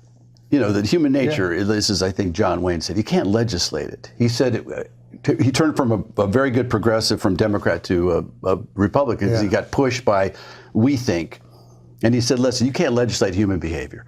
You put 30 people in a room, give them all $1. In a week, 2 guys are going to have all the money. That's just how it works. Yeah. People do this evolution of mankind. And I said, I've never been like I got kicked out of more churches because of stupid crap I'd say. Like even the bishop said, we just don't want you around here anymore. I mean, literally. Well, don't you find sometimes the problems with atheism is that really their problems are with churches, not with God? Well. Listen, they go, there's no God because a priest fucked a kid. It doesn't make any sense. No, but I said, my older daughter's atheist, and I said, well, philosophically, it's an irony there too, because atheists don't believe in God. Well, there has to be a God for you not to believe in. And my daughter goes, she's still in therapy over that. No, I always wonder about that because, and also, the atheists are usually choosing a God not to believe in. You have to have a God not to, otherwise. Like Dawkins doesn't believe in a Christian God specifically. Exactly, and I said, I get the idea. It's weird. There's an old the spiritual side of philosophy will get to this point where they said, if God is unlimited, which you have to agree, kind of rationally, that's what a God. How would God ever deal with limited us? It's very difficult. Every time God has tried to speak to us, that person got killed. You know, because he said, hey, this is great. And then people shot him. And there's only been very few people that actually spoke or had said they spoke directly. And they all translate what they heard into human speak. And they're generally kind of screw it up somehow. Sure, of course. And it'd be very difficult.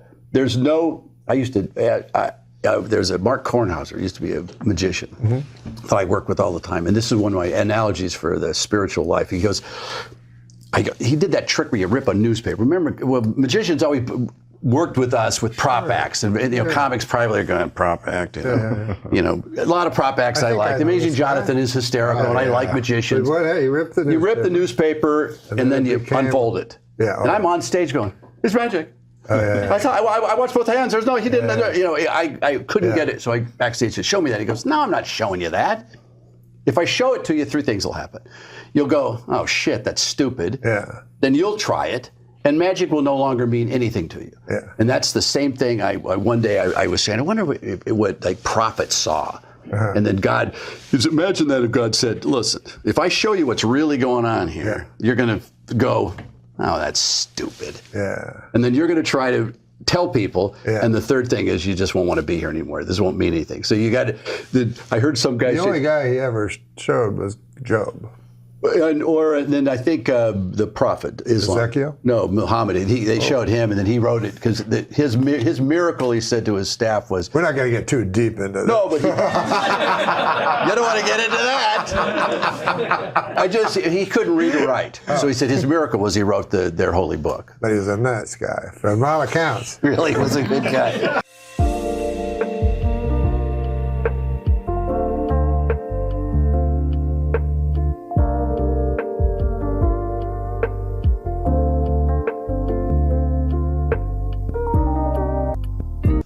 Learn my lesson. Break. Yeah, I guess that's the word I thought. We're supposed to take a break, and so he thought when you said take a break, then I would go. Speaking of taking a break, I would take a break. I guess that's what he meant. Is that what he meant? He pointed to it. Yeah, he's just. Would you like to do it, Adam? You like doing that? Doing what? I don't like doing any. Yeah. Oh yeah, we're gonna take a quick break. We'll be right back with more Tim Allen. You open for him?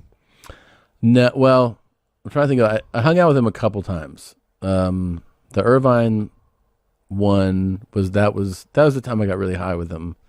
Ryan Sickler and I were in the parking lot before. I'm so jealous. Oh, and Ryan's always got good weed. Yeah, and he had some crazy sticky shit, and he was like, He's like, you want to smoke? I thought Norm was going to be like, I'm about to go on stage, which he was. And he was like, yeah. I was like, you're going to smoke right? I was like, you're going to smoke right now? Because that was like so scary to me to get that high right before. He packed this bowl. Norm hit it, took a monster hit. I watched him take a monster hit off of Rogan one time. So hard, tear came down his face. You know, like when you're coughing that hard. And I was like, this is going to be bad. You know? I took a hit because I was watching him. We weren't performing that night. And the show's already started, and I had that that anxiety, of a 5-year comic, and he's a 30-year guy at the time. Yeah, I'm like, don't you got to get in there? He's like, huh. I'm like, how? You gotta get in there? It's all I could think about. I was like, you got to get in there, man. Yeah. And he smoking, talking, told me. I asked questions. I asked about dirty work, and working. I go that scene with Rickles and Artie. And he told me the whole story, which was like a great story. Great story. How they couldn't fucking get the take because they all kept breaking and laughing, and they only had Rickles for a few hours. Yeah. Because that's just how it is in movies sometimes. So you got this guy for like 8 hours today. They got the usable shot that they use in the movie at like the 7th hour. Because he kept roasting them and they were just falling apart, Yeah. And then they had him again, like a week later for another scene, and that's the time that Frank Sinatra was dying in the hospital, and Norm had said he goes, so he comes for that second time when we're shooting with him. I knew that Frank was dying in the hospital, so I just went up to Rickles and I go, hey, I am really sorry about Frank. I know he's a good friend of yours. And he said, Rick was like, yeah, I was with him in the hospital yesterday, and I telling him that I loved him, and he was all like that. And I was like, and then Norm was like, oh my God. But that's Rickles, like Rickles mocking his dying friend. Rickles, man, he's the real deal. He's the best. Yeah. He's the funniest guy. And so that week, Sinatra was on his deathbed. Right? Frank Sinatra, Rickles, close friend. Sure. So at lunch, I was like, people were like, should we mention Sinatra? I don't think we should mention him, bum him out. But then I said, I want to ask him. So I said, hey, Frank, hey Don, have you talked to Frank lately? And he goes, yeah, I saw him last week. There was a lot of this.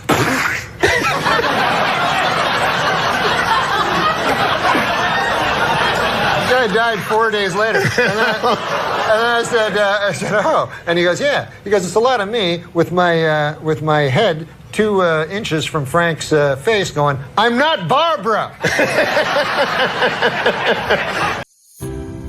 Some days we get closer. Things that we never really needed. Promises that we never thought of keeping safe. I guess it's never over. If we never got it through. And then I thought I'd tell you this. We walk from the parking lot into, this is the old Irvine Improv. Yeah. We walk in the front, and then there's the showroom doors, and then there's the pathway down. Dude, it's like a movie. We walk in the front doors, and then those showroom doors open. And as the showroom doors open, they're like, Norm MacDonald. He's got on this leather blazer on, and he's holding a Coke, twist-off Coke. Yeah. And he just walks up there, and you know, place goes nuts. It was packed. And he's like, yeah, you know, some people drink Sprite. It's fucking gross. And he just fucking, it's like talking like that, like just off the top of his head about how gross Sprite is. God. And murdering. And then Ryan and I are in the back. We're like, holy shit. And we're like, we're so high. He's so high right now. So high. And he's up there just killing, man. In Virginia, police are looking for a stripper who stabbed a man for telling her she was too fat to strip. Police warn that the woman is armed and extremely fat. Under a new ordinance, exotic, nude, and topless dancing will be banned in any establishment selling alcoholic beverages in the city of New Iberia, Louisiana. Or as I now refer to it, the most horrible place on earth. Exotic dancers say city ordinance requiring them to keep 4 feet away from their customers will put them out of business in Shoreline, Washington. Or as I now refer to it, Nazi Germany. Just backstage, a lot of celebrities back there, man. I was talking to Jerry Jones, you know, the Cowboys owner, and he's disappointed, obviously. Yeah. Well, he's a good guy, though, man. He's talking about rebuilding the team, you know. And he told me, he says, we have to get back to what made us a championship team. Strippers and crack.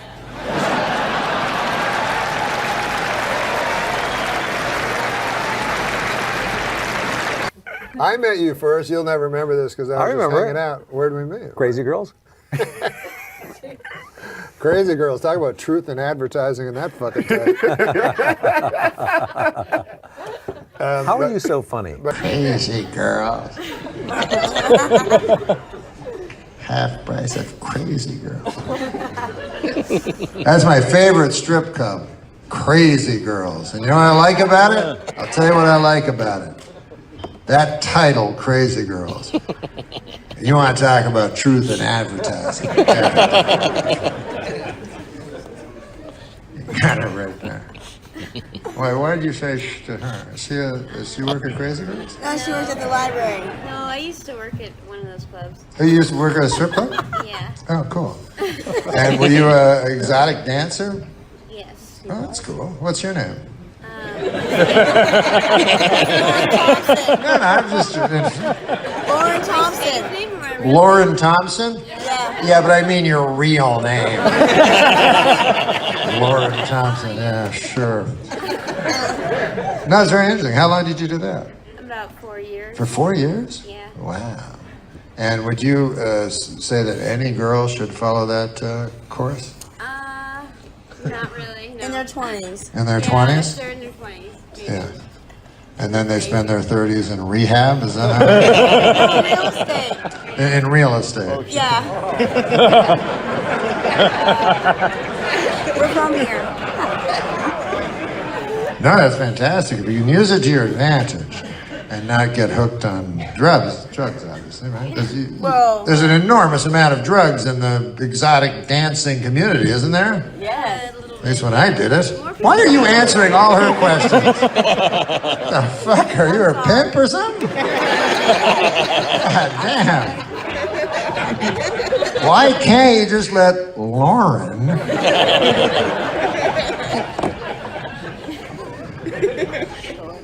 What do you do now, man? I'm self-employed. Oh, wow, that's great. I do design, freelance design. Oh, that's fantastic. How old were you when you started in exotic dancing? I was 21. And what are you now? You're under 30. I am 37. You're 37? Yeah. Wow, you're a wonderful looking girl. It is her birthday. She's 39 today. She's 39 today? This is your 39th birthday today? Yeah, I came to see you. Oh, for your 39th birthday? Oh, that's sweet. Thank you. What's your name? I'm her sister, Jill. Oh, you're her sister? Yeah. Oh, that's cool. Jill. That's awesome. What do you do, Jill? I'd rather not say.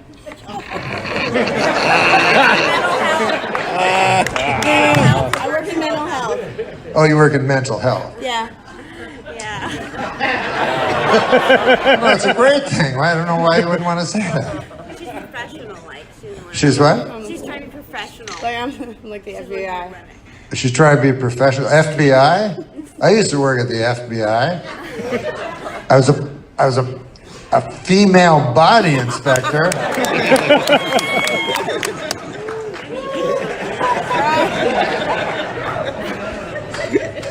No, I worked for the Federal Bureau of Investigation. And I'd like to talk to you after the show about you. I love that. Mental. Did you love that? What's that? You said you could lay down on top of me for a few minutes. I can lay down on top of her?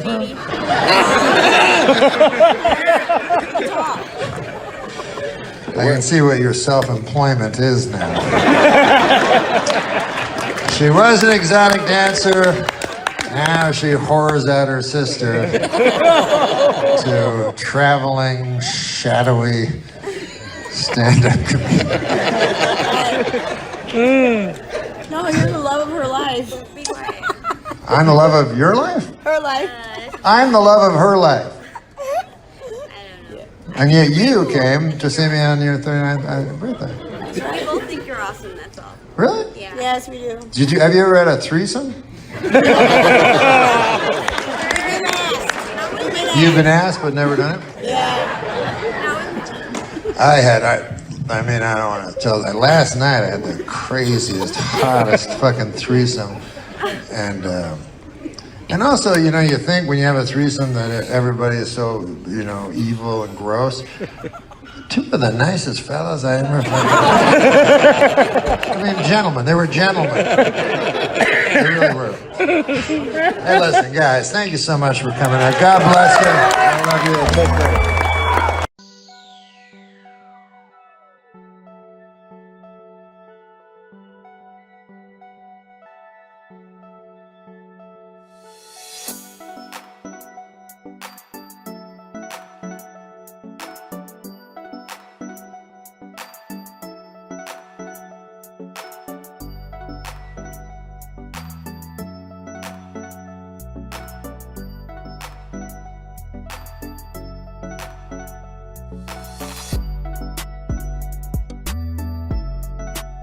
On October 27, 1990, the show spoofed the Chippendales in a dance-off sketch featuring Chris Farley and Patrick Swayze.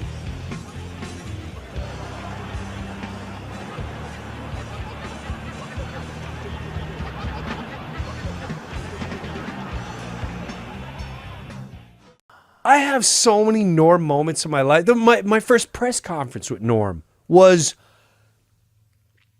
They prepped us into this is you got to speak, and it's live, and BBC, and he's a bigger star than you, so you have to sit there and kind of pay. You have to be. It was him and Spade right next to me. So you have to be second fiddle at the moment, or were you? Yeah, man. I just got. I'm the new kid on the block. We're all a new cast. It's an all new cast except for Spade, Tim Meadows, and Norm MacDonald. Wow. And we're like, whoa. And even looking at Norman Spade, I was like, oh, these guys are stars. Like, this is huge. Yeah, I bet. I'm really looking up to them. And the press conference go, and I dropped the ball right out of the bat. They asked me, the head of NBC who fought for me to be there, goes, Jim, what was it like growing up watching SNL? And now you're here, you're from New York, and now a fellow New Yorker. I said, I didn't watch SNL growing up. Well, you can hear. I was like, oh. I saw Laura. I went, oh, that was Spade went, so he said, and I knew right away, like, oh, man, that was really bad. That was bad. And so he goes, I go, well, I wasn't allowed to because I was young. And he goes, well, what about when you were old? He's trying to prep me. He goes, surely when you got older and you were allowed to watch it. And I went, I was out on Saturdays. I wasn't watching TV. And and Norm's like, they're going to like you. They're going to like you. This is my guy. And he's smoking. No way. He's smoking. And Marcy Klein is going, no, put out the cigarette. He's like, I'm not done. This guy's going to get fired. So I think I'm going to get fired because I saw Lorne Michaels' face. He was pissed. So you sitting there super nervous at this point? I swear in my life, in my kids' lives, I thought I was going to get fired. Damn. Because I just basically said I don't watch Saturday Night Live. Yeah. And I never did. And yeah, which is not a good answer. It's not the message. In front of the press. Yeah. And I didn't say it in a mean manner, but I could just tell the boss man was like, oh, Jesus Lord. So now I'm sitting there thinking I'm going to get fired. Swear to God. And I'm just like, oh my God, I didn't even make it to the first episode. They're going to let me go. So this is what's going on in my head. There has to be a video of this press conference in the black market somewhere. I've looked for it, never found it. It's the 1995 press conference. And so they asked Norm, they go, Norm, you, Tim Meadows, David Spade, you've been here. You know the frat house. Everyone knows SNL is a frat house. What kind of practical jokes you got lined up for these new cast members? And I swear to you, I went, I'm not even going to be part of the frat house or the practical jokes. Damn. And Norm goes, first of all, he's annoyed. He goes, practical jokes? Is that what you asked? What kind of practical jokes? Well, first we were thinking about anal rape. You know? Like, hey, yeah, take your pants, we're going to anally rape you. Welcome to Saturday Night Live. I'm going, oh shit, he's going to get fired too? Yeah. You can't say anal rape in front of the press? Yeah. He said anal rape. So suddenly you're like, I'm back in this. I'm in it. Yeah, I'm good. I'm good. And I went up to him after. I went, Nori's like, they don't give it. No one gives a shit, bro. Fuck these guys. Yeah. And I realized he would pitch at the pitch meeting. He just didn't care. He didn't care. And I learned so much from him.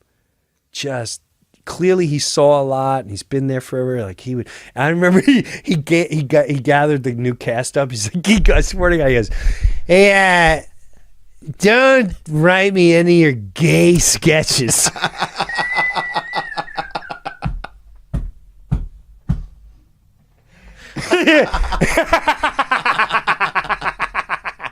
He goes, I'm telling you right now, when I do a sketch, it's getting you on. But don't put me in any of your gay little sketches.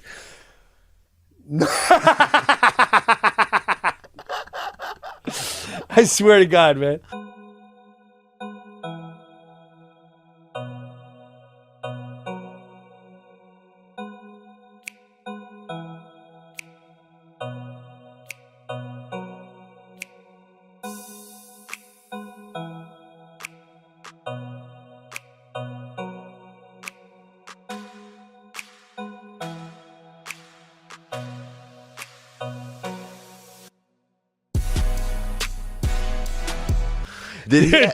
I also traumatized him. We would play football in the hallway because he was very competitive. He's always betting, and it was a very tiny hallway, maybe as wide as this, maybe. And he like, come on, bro, we're playing 3 a.m. Oh fucking, come on, we're playing football. Me, you, Colin Quinn, and fucking Justin, you fucking fuck the phone calls. No one's calling 3 a.m. Get in the fucking ball. Let's go. So. He would cheat, would piss me off because I'm competitive. And I'll never forget, he keeps cheating, and now I'm pissed. How's he cheating? It's like a hallway. It's like a hospital hallway. It's a hallway, but he fucking cheat. He's a cheater. Yeah. Right? So yeah, he is a cheater. I had boots on. So I had work boots on. Yeah. Because, you use those to write in. Yeah. I'm supposed to be riding fucking work boots on. I'm stoned. Like, oh, the ink's heavy. Yeah. So now he cheated. I caught the ball, and then he grabbed it and pulled it from me. He's like, hey, fumbled! And he starts running the other way. I'll never forget, I fucking kicked him as he's running in his calf. I went, pow! And he goes, ah! Jesus Christ, bro, why did you fucking kick me in my fucking calf? I said, because you're cheating. So you fucking kick me? Ah! Jesus Christ. And all he did all week, he like, fucking bro, fucking kick me in my calf? Because I took the fucking ball? Jesus Christ, Brewer. But, you know, look, I know it's wrong to objectify women. You know what I'm saying? Of course. But in our sexual fantasies, I think we do, as men, objectify women, don't we? Like I always think of Adele, like down on her hands and knees with an apple in her mouth. So, but that's better? Better than what? That's objectifying her. Yes, I'm saying I think we do that as men. Okay. We objectify women, don't we? Yeah. What? Don't we? This Lindsay Lohan can't swim a stroke, but she sure knows every dive in town. That one I liked. That was my favorite. I'm keeping this. That is a favorite? Did you write this? I didn't write that one. No, Read that one. The guy who did the voice of Charlie Brown, he was arrested for stalking his girlfriend this week. He also said the next time Lucy grabs away the football, he's going to cut that bitch. A Swedish Bond girl, Britt Eklund, told Piers Morgan this week that she was seduced by Warren Beatty after the legendary Lothario took her to an X-rated movie for their first date. This is what I have to say about that. Hey, Warren, stop stealing my moves. That's my favorite this week. Tomorrow is National Secretary's Day. Which is true. Is that right? I plan on getting my secretary the same thing I always do. A big fat goosing. Remember the good old days back when MILF stood for mentally ill ladies I'd like to fuck? That's not right. But I Or listen to this. Catherine Zeta-Jones admitted she is bipolar. Half the time, she's deliriously happy, and the other time, she has to suck an old man's cock. That's dirty. Come on, man. Let's be... I like hotels. They make your bed, make your dinner, send housekeepers up to watch you masturbate. It's a dream. Come on, man. Miss Nevada is the new Miss USA. I now must apologize to Miss Delaware. I actually have nothing to do with the final decision, but I will treasure our evening together forever. A study has found that men are just as likely as women to spread gossip. At least that's what I heard Rick tell Brad, who, by the way, has a crush on Patty. Listen, a new study finds that men are more likely to blame stress from work as a contributor to their poor mental health, while women are more likely to jabber on about something or other. You know, I'm happy to help out a friend, but the next time my roommate asks for help putting sunscreen, he better be talking about his back. Fool me once. The Statue of Liberty is setting a bad example for young women. When times get tough, you just can't stand motionless for centuries holding a torch. It's true. I don't want to shoot myself in the foot, but my left big toe is a neo-Nazi. Even worse, my big right toe believes that there should be a gender pay gap. Gender pay gap. The twins' Joe Mauer has gone on the disabled list due to leg weakness. What is the cause of leg weakness? For the answer, let us go to sports show medical correspondent, the late Burgess Meredith. Women weaken legs. Just as I suspected. Thank you, late Burgess Meredith.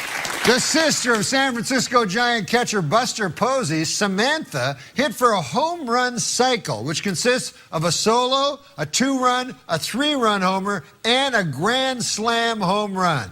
This leads some to say that she might be better than her brother.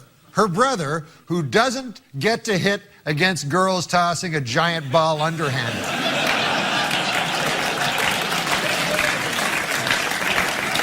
Former Philadelphia Philly and suspected embezzler Lenny Dykstra hired a cleaning lady via Craigslist, but when the woman arrived at his home, Dykstra allegedly stripped naked and demanded that she give him a massage. I've got one thing to say to Lenny Dykstra. Hey, quit stealing my moves.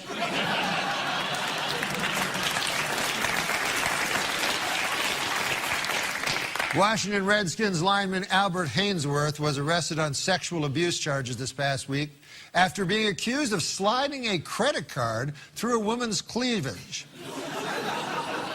Is it just me? Or is everyone stealing my moves?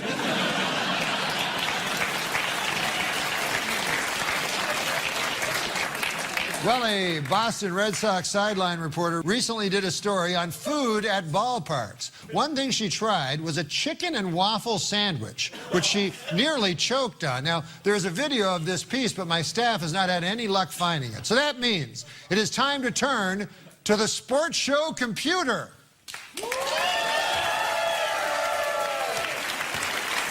All right, excellent. I'm just going to go ahead and I'm going to start out by searching woman gagging.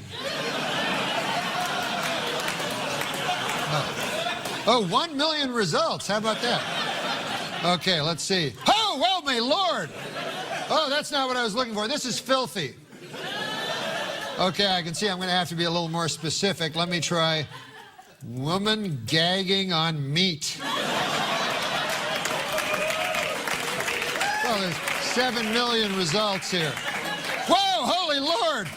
There's all kinds of pictures coming up. None of these are right. Oh, people should not be doing this. How do I turn this thing off? Delete history. Wait, they're offering me a 3% mortgage. Okay, I deleted it, so that's off my computer forever? Empty the cache. Empty the what?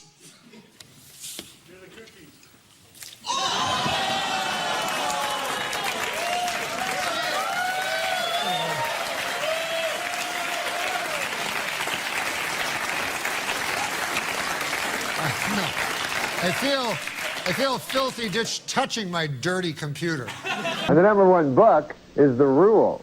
You know about this book? I've heard stuff about it. Tell us about it. It's The Rules. It's how to capture a man's heart. And it's for women. And it says all these rules that you have to follow, and you will capture a man's heart. And the rule #1, have huge breasts. Yeah, that guy likes it. Yeah. Who do you think is attractive? I like Anna Nicole Smith. Oh, come on. You don't like her? Come on. You don't like Anna Nicole Smith? Come on, she's gotten heavy. He's putting me on. No, I'm not. I saw a picture of her recently where she was really, really fat, where she didn't look good. Right, but you're talking about years ago when she was thin. Oh, okay. Not that long ago. Yeah, a couple of years ago. So you like big breasts? Yeah, I like big breasts. Does your wife have big breasts? She has normal size breasts. What, C cups? I don't know. I hear you talking about those. I don't follow those. You're in bad shape. Do you like Sally Struthers too? Oh, I did. You did, right? Yeah, that's your type. Oh my like God, blonde I and love buxom. Sally Struthers. Not anymore though. What? Well, you don't like her anymore. No, I don't like her with the flies around her. It's kind of a turn off. Newlyweds Tommy Lee and Pamela Anderson had their first argument this week. He wants kids, while she wants fake kids. This week, Rampage Jackson talked to a reporter before UFC 130. Black girls love me too, man. I get hit on by black girls all the time. I do like, oh, I be showing my nipple, I be doing my nipple dance. Black girls love me, man. Wait, what? You do your nipple dance? I wonder what other techniques Rampage uses to woo the fairer sex. Are you black? Part, yeah. I love all parts of you, even the black part. What other part are you? I'm Jamaican, black and white. She's just making me horny. Wait, what? That line never works for me. I guess it worked for him. I don't know. She's hot, ain't she? That's why I gave her the interview. She's hot. Thank you, Rampage. I want a motorboat right there. Wait, what? That seems impossible. What? I don't know what to say about this. What do you think, Sad Bill Cosby? You don't care for that at all, Sad Bill Cosby? No.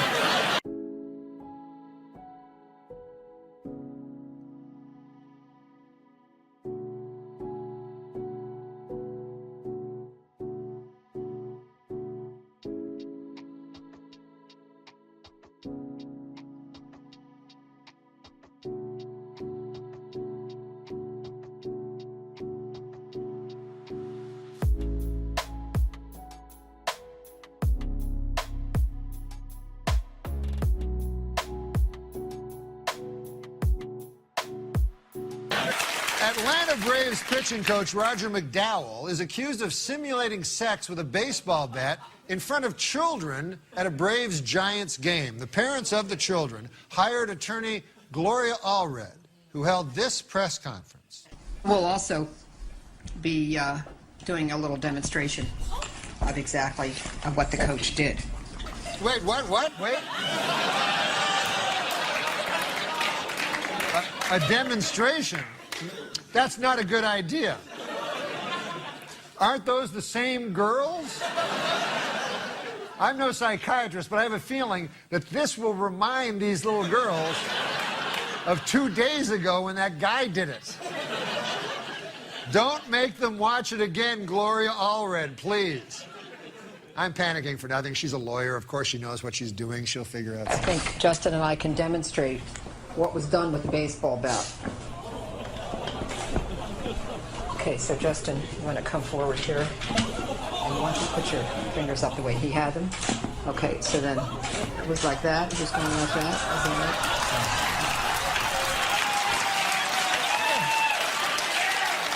Wait, what? Wait. What? How long does she keep bat sexing that guy's hand? That's... Oh, wait, what? No. Is this for the people who missed it the first time? No. Please. Look, I didn't go to law school, but I don't believe lawyers do this. Don't we have something with Gloria just talking? The coach then allegedly said, "Are you three giving it to each other up the," and he used the word for, crude word for rear end. Wait, what, rear end?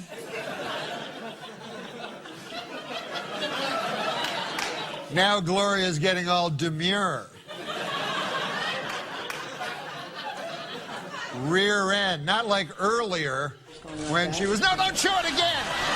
All right, enough, no more, waste what, that's over with. If I've learned one thing this week, it's to be a lot more careful who I bat my hand in front of. Senator Bob Packwood said this week he favors reduced federal deficit over a tax cut.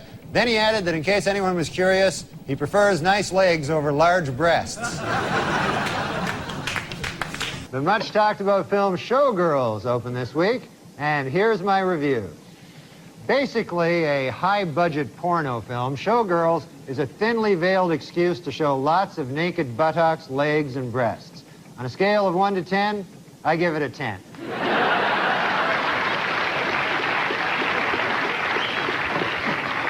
Well, Premiere Magazine's list of the 100 most powerful people in Hollywood hit the newsstands this month.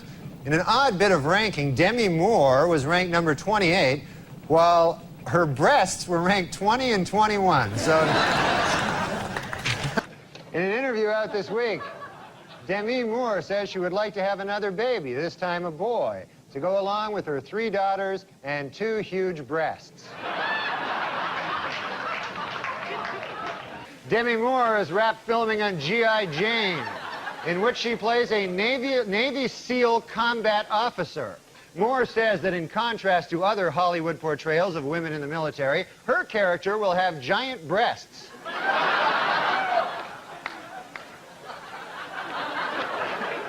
Actor Bruce Willis is filming his next movie, The Broadway Brawler, in Wilmington, Delaware. Meanwhile, his wife, Demi Moore, is taking a break from movie work, saying she wants to spend more time with her huge breasts. We got name, everybody's an identity, you know. Like, let's say your sexuality. Let's say a guy likes a guy. That's a homosexual. If you are attracted to a member of your own gender. If you're attracted to a member of the opposite sex, then you're a heterosexual. But what about a guy like me just whacks off all the time? What am I? I don't know. I don't even think I got a word. There's 2 reasons guys will hang themselves from the neck. One is, like we said, to escape this worthless masquerade of a life we pretend we have. And the second reason we hang ourselves from the neck is to whack off. These guys, I don't understand. what I was thinking about whacking off. Think about this. It's kind of like a psychotic break you got to do, you know? Like in your mind, in your picture, you have to have a picture there of you with a lady, and you got to believe it so much that you don't even believe what's really happening. You know what I'm getting at? Like, I don't know, like a lot of guys, I don't have a great imagination. Like a lot of guys will do it with a Playboy magazine, say, or maybe a Victoria's Secret or something like that. But I ain't got the imagination for that, you know what I mean? Like, I try, you know, but then I'll go, okay, you, come on over here with your Victoria's Secrets. Huh? I'll show you underwear. I don't know why I'm mean to them, but, but I'll go, why don't you come on over and take off your underwear? And they go, no, I'm not doing that. And I go, no, I went down. Well, goodbye. I didn't think you would. Sorry about that crack about asking you to take your underwear off, but I don't have the imagination for that. However, there is this lady that works down the street from me at the 7-Eleven. And she's not much to look at, but she likes me, and that's the important thing.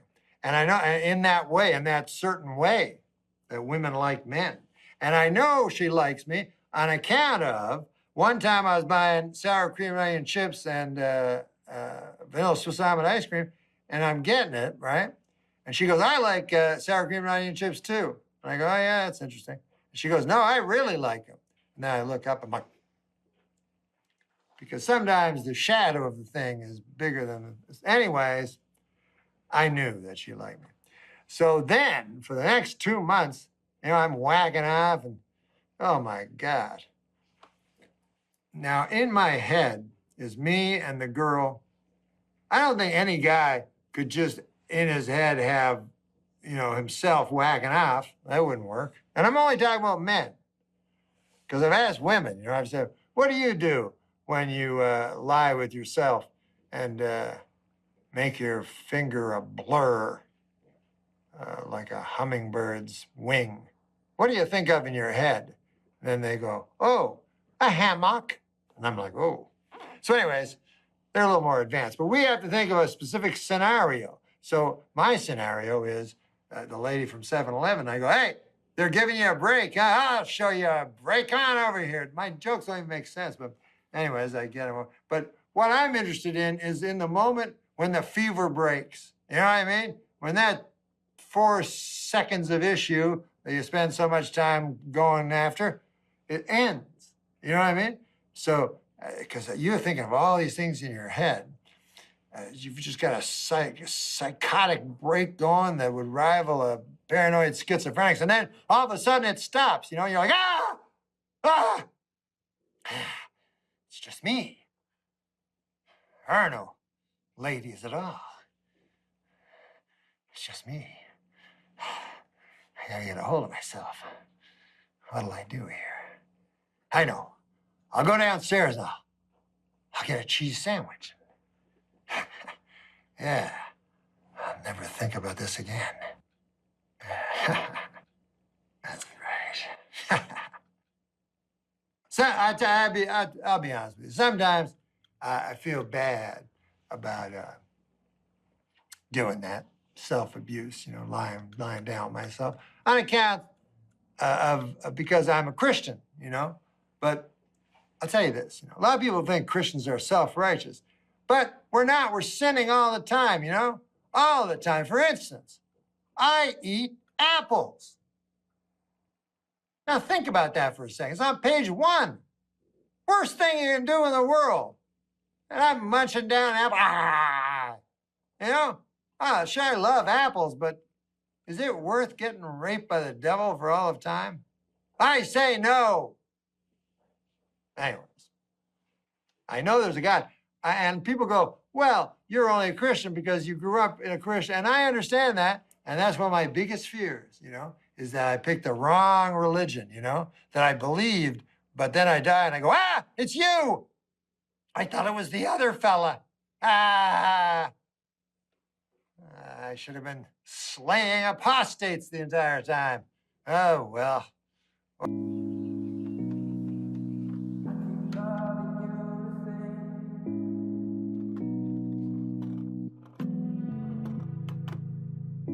It's been a while, and I still like the way you look at me. I keep love. I'm bad at whacking off. What? Bad at it? Yeah. How could you be mad at it? I know. You would think it would be easy. It would be fortunate. You cannot make yourself come? Oh, I can, but at the wrong times. And I didn't even know about lotion. Oh, till when? Till somebody that was intimate with me said, "What are all those big red scabs on your cock?" When I die, I want to be cremated, and my ashes spread eagle and fucked hard like a fucking real tramp. Wow, come on, man. Why did they make me say that? Wow. Jesus Christ. You see, somebody writes that. It's not me. It's just some fucker over there in the next room. Yeah. And then I say it like a goddamn robot. And then people think I thought of it. But I'm clearly, I've been thinking about your mortality a lot lately? Or? Well, yeah, I mean, you turn 70 and it's you can't run from it. Ah, fuck, I was hoping you could.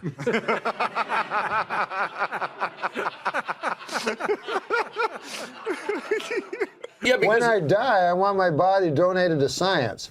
But more specifically, a scientist who is working on bringing dead guys back to life.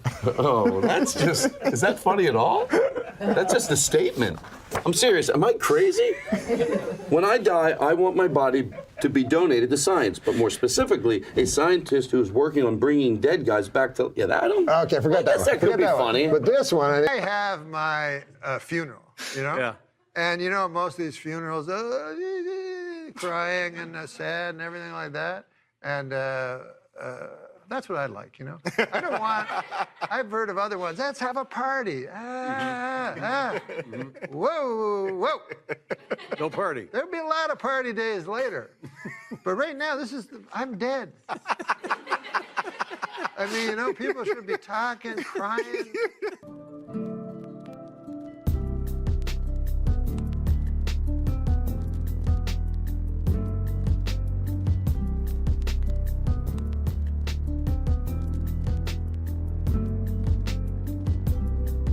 Norm was in Jeopardy with you a lot. Yeah. Any funny Norm stories or anything about Burt Norm? Reynolds. Yeah, my God. Because that was brilliant. Jeopardy again, one of the big sketches that one of Huge those SNL, big sketches everyone remembers. Yeah. Always funny. Daryl was funny and Norm was great. Yeah, the best Norm story was, I think it's the one where he comes back, he's wearing a big foam cowboy hat. Yeah. And he's like, that's funny, huh? Look, wearing a cowboy hat. And Mr. Reynolds, what are you doing? Yeah, I found this backstage. Oversized hat. It's funny. No, it's not. Sure it is. It's funny. It's funny because it's bigger than a normal hat. I see that. Get back to your podium. Take a look at that. Yeah, I see it. Go back to your podium. It's not funny. anyway, there's some beat where I have to be super exasperated with him, and I yell at him, and we get out of the sketch. And Norm comes running after, and he's like, "Hey, well, everything okay?" I go, "Yeah, why?" He's like, you seem kind of mad at me out there. I'm like, "No, Norm, we've done it. This is like the fourth time we've done the sketch." "No, but that time it just seemed like you really were mad at me for some reason." I said, "No, we're good." That's very Norm right So there. funny. That's his Yeah. sense of humor. Yeah, you seemed kind of mad there for a moment, right? But he was not. I don't think he was doing a bit. He wasn't doing a bit. He might have been serious that you were screaming. Was very sensitive He in was that way very too. shaken. Yeah. And then because you can commit hard, and you probably scared him. That's all the time we have. Good night. Would you get that off me? another great Norm story has nothing to do with Trebek. Was, and Catan told me about it. They were on a flight together, back LA to New York. Chris had taken off his shoes, and he can't find his shoes. They're about to land, can't find his shoes. He's going to the flight attendant. "Have you seen my shoes? I took them off." He's like, "I don't know." He's like, Catan's like, "Norm, come on. You took my shoes." "No, I didn't. I didn't take your shoes. Why would I take your shoes? It's the stupidest thing I've ever heard. I would never. He's like, "Come on, give me back my shoes. I know you took them. I know." Norm's like, I don't know what you're talking about. Catan has to walk through JFK with no shoes. With no shoes, just in his Yeah. socks. An entire season goes by, and then Catan and Norm are jousting back and forth about something. They used to joust a little and bit. then Norm finally goes, "Oh yeah, and one other thing, I did take your shoes. That flight in November." Flight November. I took them, I threw them in the trash can, just so you know. Yeah, because I saw his shoes there, right? And I kind of grabbed his shoes. So yeah, you know? you were right. I He took used to your give shoes. Catan so much shit. I Oh know. my God, yeah. He was tough. Hall of Fame broadcaster Harry Carey, everybody.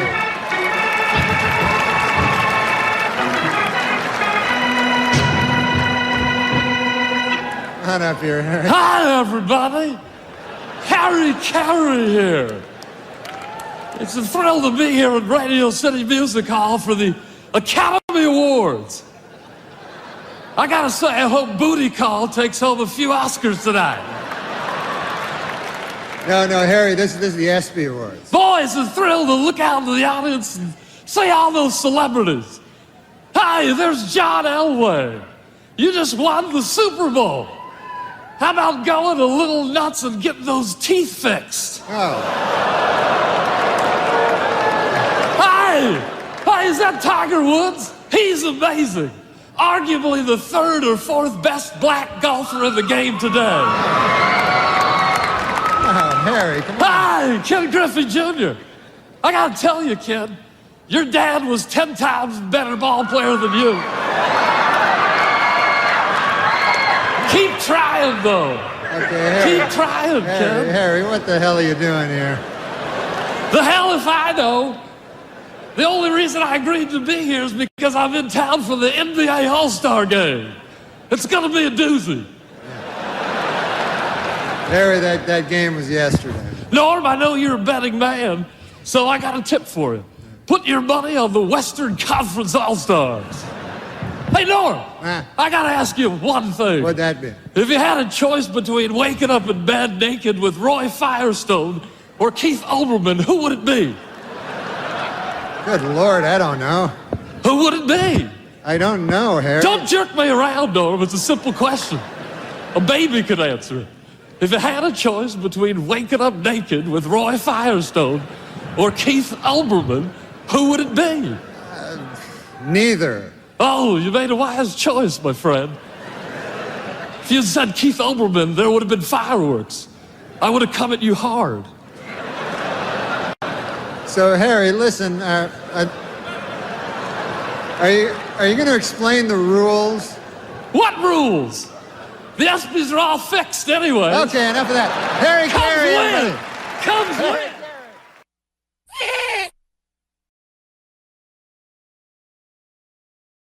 Is a baseball legend and a dear, dear friend of mine. Please welcome Hall of Fame broadcaster Harry Carey. Hi, Harry.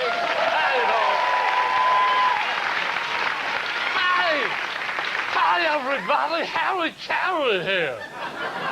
I gotta tell you, folks, it's gonna be one heck of a series. These are two fantastic ball clubs with outstanding pitching. Well, Harry, what can you tell us about Atlanta? Oh, Atlanta's a beautiful city.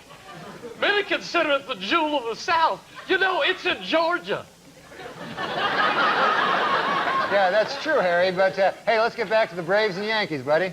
Norm, actually, I'd like to give a quick shout-out to Gail and Ron Anderson. They run Anderson Hardware out in Waukegan, Illinois.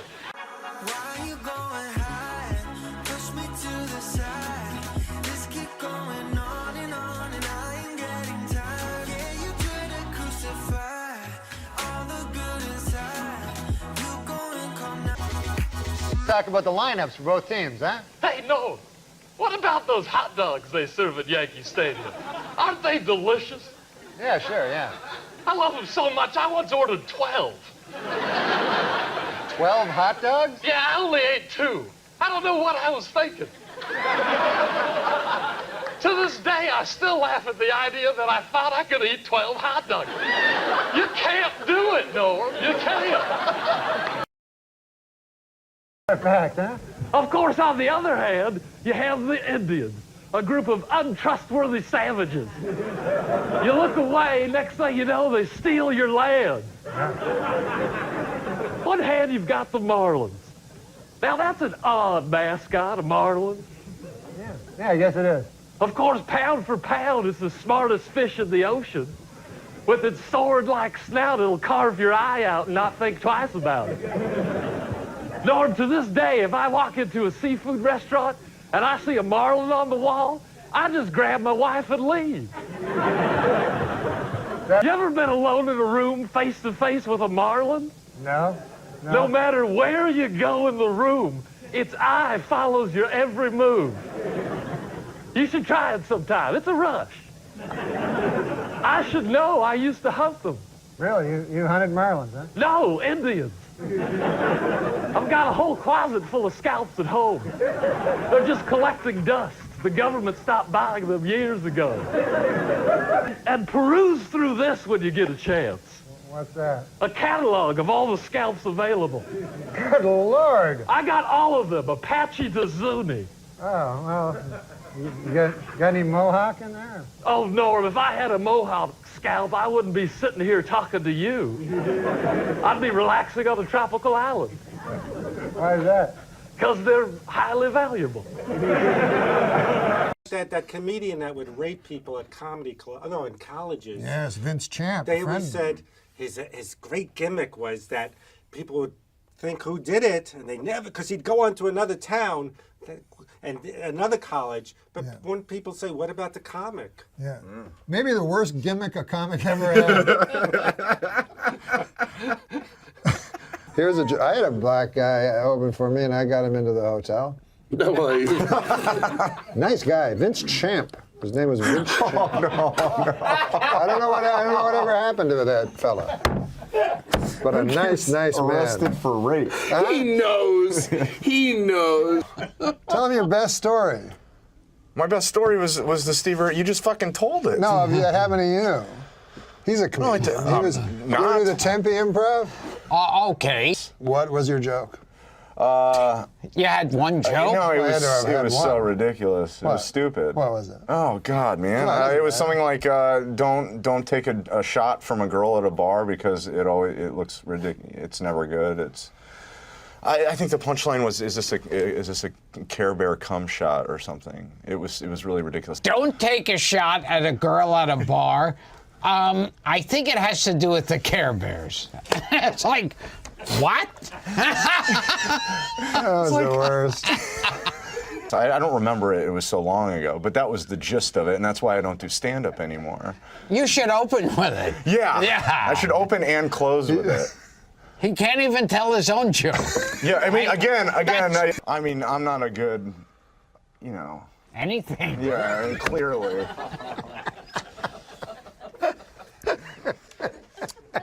I mean, it's like... I was at a party with a friend and I noticed you first, and you returned my gaze, knew how to quench my thirst. You took me to that room like a dream come true. The dance you performed was just for me and you. Kisses on the neck, then you work your way down. Let yourself go for me all around town. Seductive. You are a bisexual. Is that true? Yeah.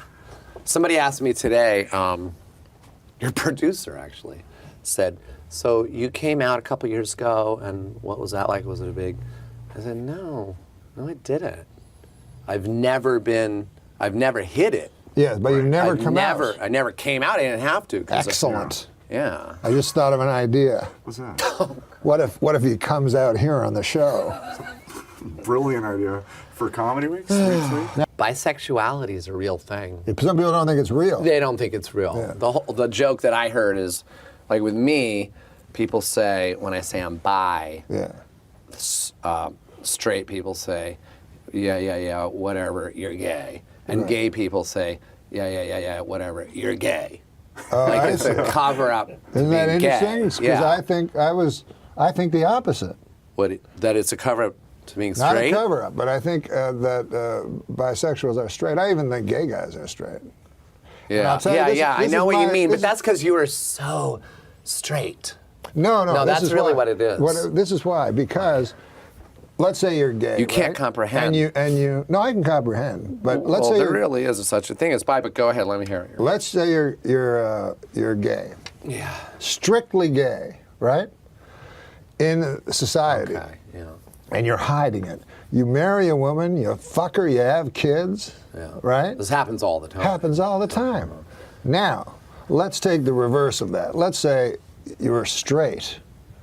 Can you imagine, just completely straight, could you imagine a scenario where you would enter a gay relationship, get your ass fucked every night for years just to put on appearances for the folks next door? I think a guy that fucks asses has an easier time fucking a pussy than a guy who generally fucks pussy moving over to a guy's hairy ass. It's all, I don't put it that way. No, I don't think, because to me it's not, I think you're just confused. Okay. Because I think it's not about gender for me. It's not about gender. No, it's like playing the numbers. Just, I mean, it makes sense. It's just like me being attracted to somebody doesn't have to do with whether they're a man or a woman. Yeah, what does it have to do with? No, I almost said their personality, but it does. I mean, that comes into play. But it's like, to me, this sounds even more shallow, but just beauty. Yeah. And men, you're a very beautiful man. It sounds less shallow. Well, no, it's shallow if you're just attracted to like a hot car. Yeah. You know what I mean? We're getting into some, because intimacy and sex is what, there's love and then there's sex, and sometimes they happen at the same time. Yeah. Sometimes it's just sex, and sometimes it's like there's just a hot woman or a hot guy. Are bisexuals, do they generally get to, in the homosexual part, use their cocks? Do you know what I mean by that? Everybody uses their Well, cocks. no, they're not the guy getting fucked up the ass. That's the other weird thing. When a guy has that kind of... I have had relationships with guys that really are straight. But I am having sex. I'm popping it up. Yeah. Well, I believe that straight. a person that is not homophobic, because I think homophobia runs very deep. Yes. And I would say, that's what I say to my friends. I go, well, if you're not homophobic, why not whack off your friend that's a gay guy? Like, what's stopping you? Or blowing him? Well, or letting him fuck you in the ass? What's stopping you? You're not getting anything out of it, but he's having a hell of a time. Well, that's where my window of opportunity I bet it is, right? One of them, That is, only if I like the person, and that's one of my arguments. But come on, it would be like that. It is kind of gross, if you're not into it, because it's like why not jerk your dog off? Your dog probably likes it, but that's because it's gross. He's a weird one, man. How many people, though, seriously? Wait, I agree with you, it's gross, but do you think that happens a lot? Like lonely people and their dogs? Jerking off their dogs? Oh, yeah. Every time I see a woman walking down the street with a real big dog, I'm like, oh, they're going out. Women? Women are But they don't going even out like with their... fucking. They're going out with their dogs. No, they get their dogs to either go down on them. Judd Apatow recently, and I'm apologizing to him. Oh, but his dog is No. sexy.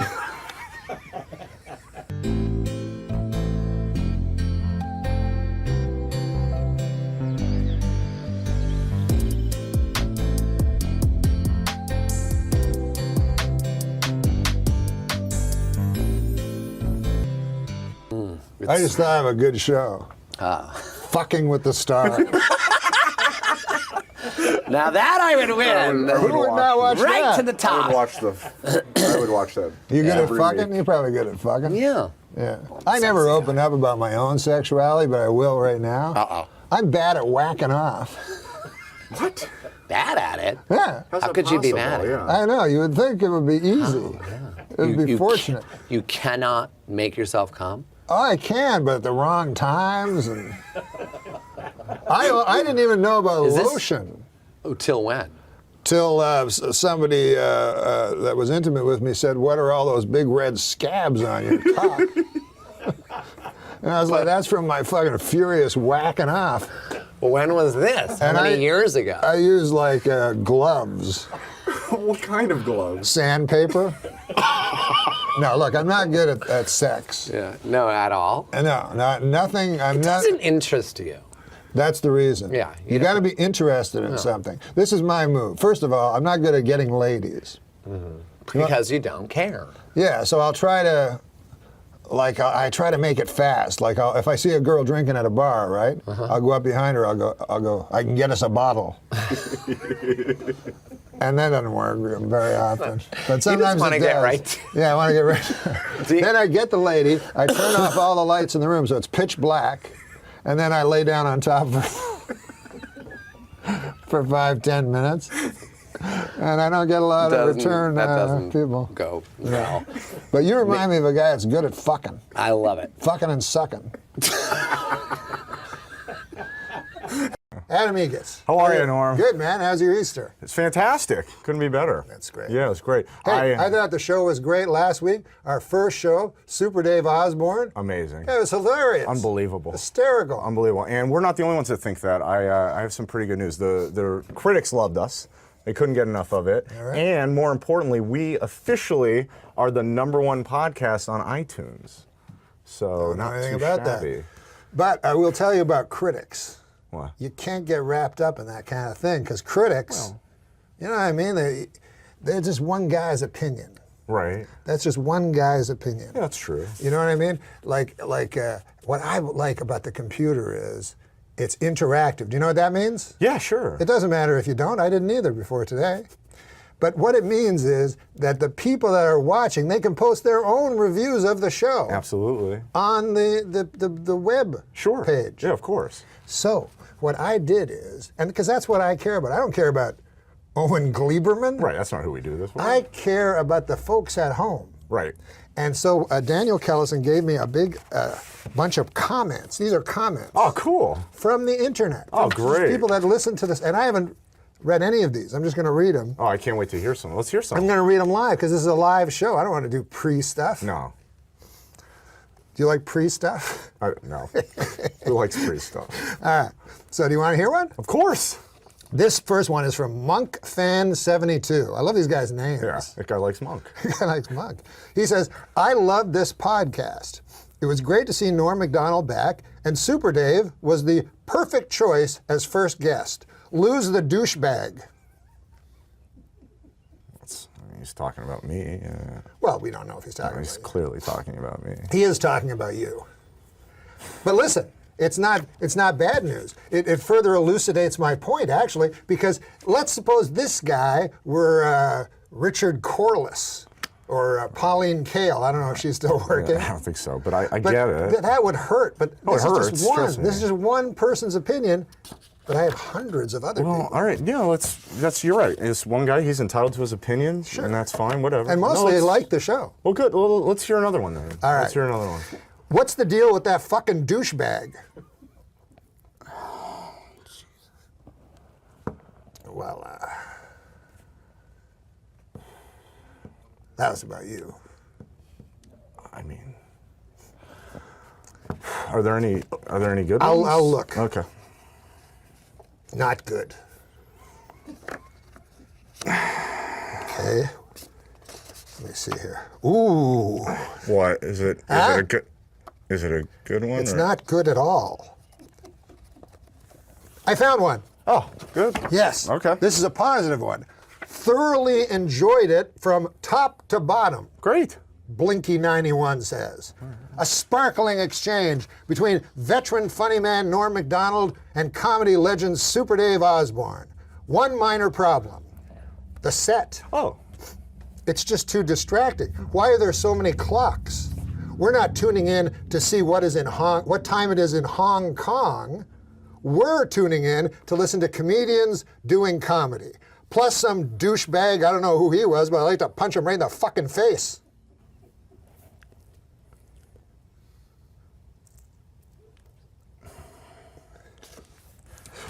Okay, I mean, we don't need to know what the people think. Well, no, I mean, it's hard, Norm. It's hard. I'm not used to